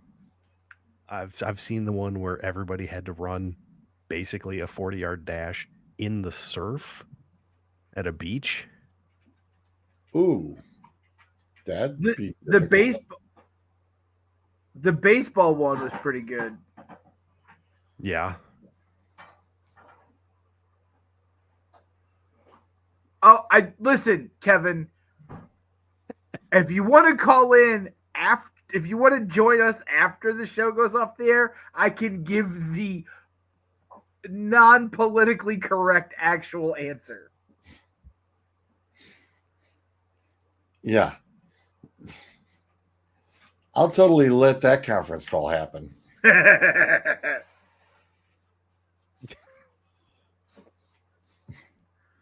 No, you only get it once. It's a one-shot deal. I thought you were going to say you all got monopoly money, but you all get assigned an NFL team and you have to spend the monopoly money as if you were the owner of that team. God, I want to be Jerry Jones. Well, then you wouldn't pay anybody until the last minute, and then you pay them like twice what you're supposed to. Can we resurrect people? Can I spend money like Al Davis? Oh, Jesus. Perhaps Art Modell. You really would be drafting Brian Robinson I was first. gonna say, yeah. I would like to put all of my money into Justin Fields. He doesn't need any receivers or running backs. More can like do it all Anthony himself. Richardson. Oh boy. Yeah, who was saying about the alumni? Weren't you talking about the alumni one last week? Oh, Farlers. Yeah, That's just insane to me. that's brutal. 32 people playing, or 32 teams That's broken a lot. into two conferences. So in essence, you're playing in two different 16-team leagues. So you can draft. You have separate drafts for your conferences. Kevin, we still have return yards. They're there. If you don't make the playoffs, you are eliminated from the league. And you can put yourself on the waiting list. This league is like high school alumni. So it's a large waiting list. So, every year there's like 16 people getting kicked out and 16 new people coming in. But if you manage to win the championship, you are grandfathered in forever. So you can never be kicked out. That sounds like the NASCAR playoffs. Winning, you're in. Winning, you're in. It's kind of crazy the first time he described it to me. It still is kind of crazy just to have like a 300, 400, 500 person waiting list to get in. Yeah. Hell, I feel important when I tell people I got a 3-person waiting list. I'm going to get into mine. Well, shoot. When I was up there, we had 20 people wanting in, and we did that 2 separate draft insanity with 20 teams. That was the dumbest damn thing ever. Who thought that was a great idea again? Oh, yeah, that's right. I would like to do a college pick'em pool this year. Sure. I think that would be fun. I'll be in. All right. Hell, I join all those. I think that would be fun. I'd love to do a Dueling Aces like college pick'em. Yeah. Off of ESPN. Set it up. That can be arranged. We'll do the link in our chat. Hell, we'll do the link in the chat for the show. Yeah. We could even do the link in the chat for 609 too. Like, here you go. Maybe you guys can actually go do something worthwhile. Maybe. Oh, I forgot. It's not Philly related. They won't pay attention. Wow. Kicking Sam when he ain't even here. Hey, listen, the comment about the size, the shirt size is starting at large because of the size of the Philly fans yesterday, I thought was a pretty good one. Touche. I have a completely random thing I want to bring up. It's not random, but it is, because it's not what we're talking about. It's going back to Trey Hendrickson and the Bengals. Okay. By the way, I have a question. Did you forget to set your fantasy lineup on Saturday? Who, me? Mm-hmm. No, it was in. I never looked, but it was in. I set it Friday night or Saturday morning, one of the two. Because we all had bad nights. I think I ended up winning the race. But poor man, Chipper just got annihilated. Chipper didn't even break 100 points. Ooh. Chipper got 81 points. Horrible. Wow. He did bad. Even on my missed weeks, wasn't that bad. I was last week I was upset because I'm like, I gave up like 60 points to him, and I was only up at that point by like 30 maybe. Well, 30 or 40. All you have to do is finish the race this week and you got it, because this is the last week. Yay. This is the last race of the regular season. And then we go to the playoffs. Yay. But you'll win the regular season championship. I can actually play regular guys again. Yeah. Here, I will tell you, I'm quite proud that I have made up the almost 700 points.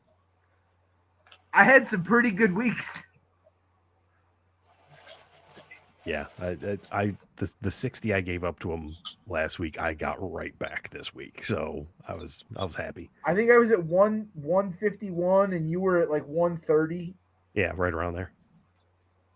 I'd have been better off if Chase Elliott hadn't wrecked, smashed front end of his car all up. That was it was a weird Daytona type wreck. Like there was like 12 cars involved. Yeah. Anyway, sorry. Yeah, that's fine. Going back to the Bengals and Trey Hendrickson, there was something I read during the week that it sheds a little bit of more light on the situation. I don't think it's still going to get resolved in any clean way. It's probably going to get uglier before it gets better. But so one thing I didn't realize, the owner of the Bengals is what, Mike Brown? Yes. And that's really his thing, right? He just owns the Bengals, or does he own something major that I'm not aware of? He owns the Bengals. I think he's a business partner in a couple of other things in the Cincinnati area. So I think the issue that the Bengals end up having with a lot of their players, since they have trouble re-signing a lot of the larger contracts, is the guaranteed money. And it's not because they don't want to give out guaranteed money. Their problem is the league mandates. Say, for example, you give a player $200 million guaranteed, and they're getting 30 that year. So you have to pay them the 30. Well, the league mandates that if the contract is for 200 guaranteed, you have to put that entire 200 into escrow the day he signs. I'm literally thinking this is a cash flow problem. I could see that. Because, if you don't have the gigantic mega resources of, say, Flying J or, Ford Motor Company or whatever else, yeah, these guys are millionaires, sometimes billionaires. That doesn't mean they have the cash that they can just move into an escrow account. So he is according to Google and Forbes, he is currently 929 on the 2025 billionaires list and 338 on the Forbes 400 list with an estimated net worth of $3.9 billion. Never mind. He should be able to do it. Nope. He's cheap. Yeah. And it also says that their fortune primary. Hold on. The Brown family primary fortune stems from the ownership of the Bengals franchise, which Forbes is valued at approximately $4.1 billion in 2024. Yeah. Mike Brown's father, Paul Brown, co-founded the Cincinnati Bengals in '67. Mike assumed ownership in the role of president following his father's death in '91. Brown family currently owns 97% of the Bengals.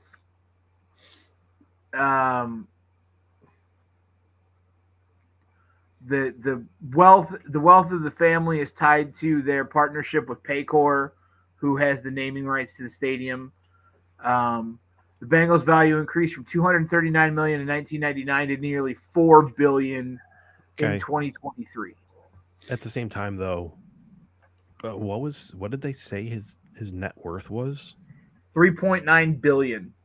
But the franchise is worth what? 4. So he's directly tied to it. He only owns 97%. Well, that's the thing. I mean, his entire net worth is the franchise. Right. And it's not like he can just tap that money. Nope. That's what the franchise is worth. The only way he taps that money is if he sells off ownership, or at least. Well, you gotta think he's probably got investments that he's got money from that franchise building itself up from the 90s until now. Well, and you got to remember, it stems from when Paul himself was coaching Cleveland and he had the ownership with Cleveland. I'm thinking it might be a fluidity problem. He has value. He does not have cash on hand. No, and here's the Call Jerry. Jerry can probably help you out. He's got some friends down in Bolivia that sell like a white powdery substance that might be able to help you out. Allegedly. Just ask Michael Irvin. Since Brown's been the owner, the team has only had 8 winning seasons out of 30. Look, I'm not trying to imply the dude is smart. I'm not trying to imply he's good at football. I'm merely saying it's not necessarily I don't want to pay this guy the money. It's I can't afford to throw a couple $100 million into an escrow account right off the bat. But at the same time, you're the owner of an NFL franchise. So you have a license to print money. Figure it out. Right. You own 97% of the franchise. Sell 10%. You're still going to own 87% of it. He sold 3% of it to another investor for $200 million. Probably to sign somebody. I don't know. Anyway, like I said, I read that. I thought it was a unique take. I hadn't heard that before.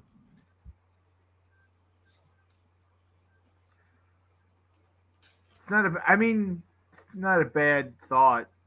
That kind of goes along with the link I posted earlier in the group chat about Michigan and the NCAA going after him after Harbaugh. Yeah. Being interesting things to watch/read. I thought it was interesting that the university has decided to appeal their punishment. Did they really? What? Yes. Oh, wow. Wow.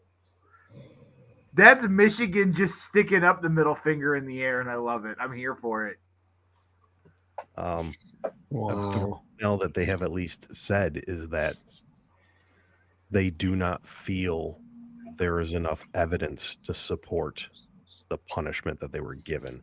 However, what this does tell you is that for everybody complaining about, oh, they only have to pay money, they got them where it hurts. Yep. Well, sure, but I also agree that there's probably not enough there to substantiate that punishment. I was going to say, I guarantee you they are not appealing Jim Harbaugh getting a 10-year show cause. No. They're not appealing. I don't even understand what the hell that means. It means nobody else can hire him in that span of time unless the NC2A approves it. And the team that's trying to hire him has to go to the NCAA and explain to them why they should be allowed to hire him. That's just the NCAA trying to fuck with Jim Harbaugh. Yes. Oh, absolutely. Yeah. You wanted players to be paid, so we're gonna mess with you now because you broke our good old boys club. That's what that is. That's all that is. He wanted players to be fact able to... the fact that Connor Stallion's got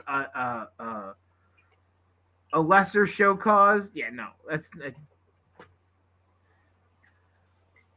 But I thought that clip from that podcast that I posted up in the group chat was interesting. Yeah.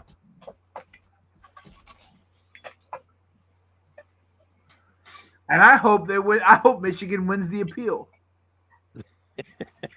I don't know exactly what you're going to get back out of that except a smaller dollar amount, which I'm sure is exactly what they're trying to get. Right.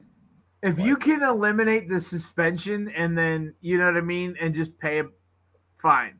I don't think they care about Sherrod Moore's suspension. I really don't. They already gave him the 2 weeks. They gave him weeks 3 and 4 so he doesn't miss the Oklahoma game. The NC2A doesn't apparently care about that. They gave him 1 more game suspension that doesn't kick in until next year. I think they're fine with a suspension. This is purely a dollar. This is like, honestly, what I really think it is they're not happy that they have to fork over any college football playoff money that they make. Right. That's what they don't like. Yep. Because I 20 think they'll win million. the appeal. I really do. I think they'll win the appeal. I honestly, I don't even know who they take that to. I'd have to look it up and figure it out. It could be the NC2A alone that's deciding the appeal for themselves. I don't know. The NCAA is feckless to begin with, so it's not like they're actually going to do anything.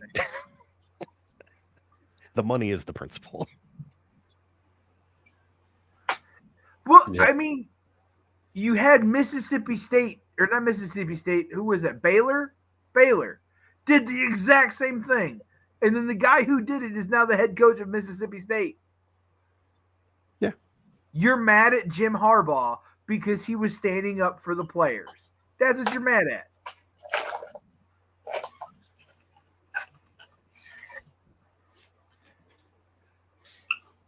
I don't know who that dude is, but that's a dope-ass Orioles hoodie.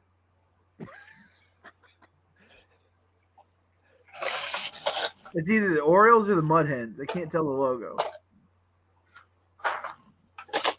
It's Anthony. I don't know who Anthony is. Is from the 609 fan. In our chat, sir. In our chat. Through the YouTube. I don't know. He's only doesn't know anything. Bruiser doesn't recognize that the little YouTube logo that's usually in the chat. I barely pay attention to you, George. You think I pay attention to other people? Oh. Also, I might be on an empty stomach and the tequila might be kicking in. Oh my God. Could have guessed that about 20 minutes ago. Yep. Right. A little red faced. Just a tad.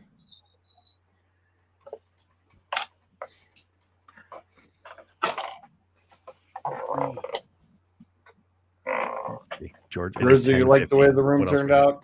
Yep. Good night, Gracie. Oh, answer my damn question. George, it is 10:50. We got to. That takes care of the 4 minutes. Say goodnight, Grayson. Good night. Good night. That's it. Say goodnight, Gracie. Good night. Good night. So I said, well, flip a coin. And if it comes out heads, have your hair dyed. And if it comes out tails, say goodnight, Grayson.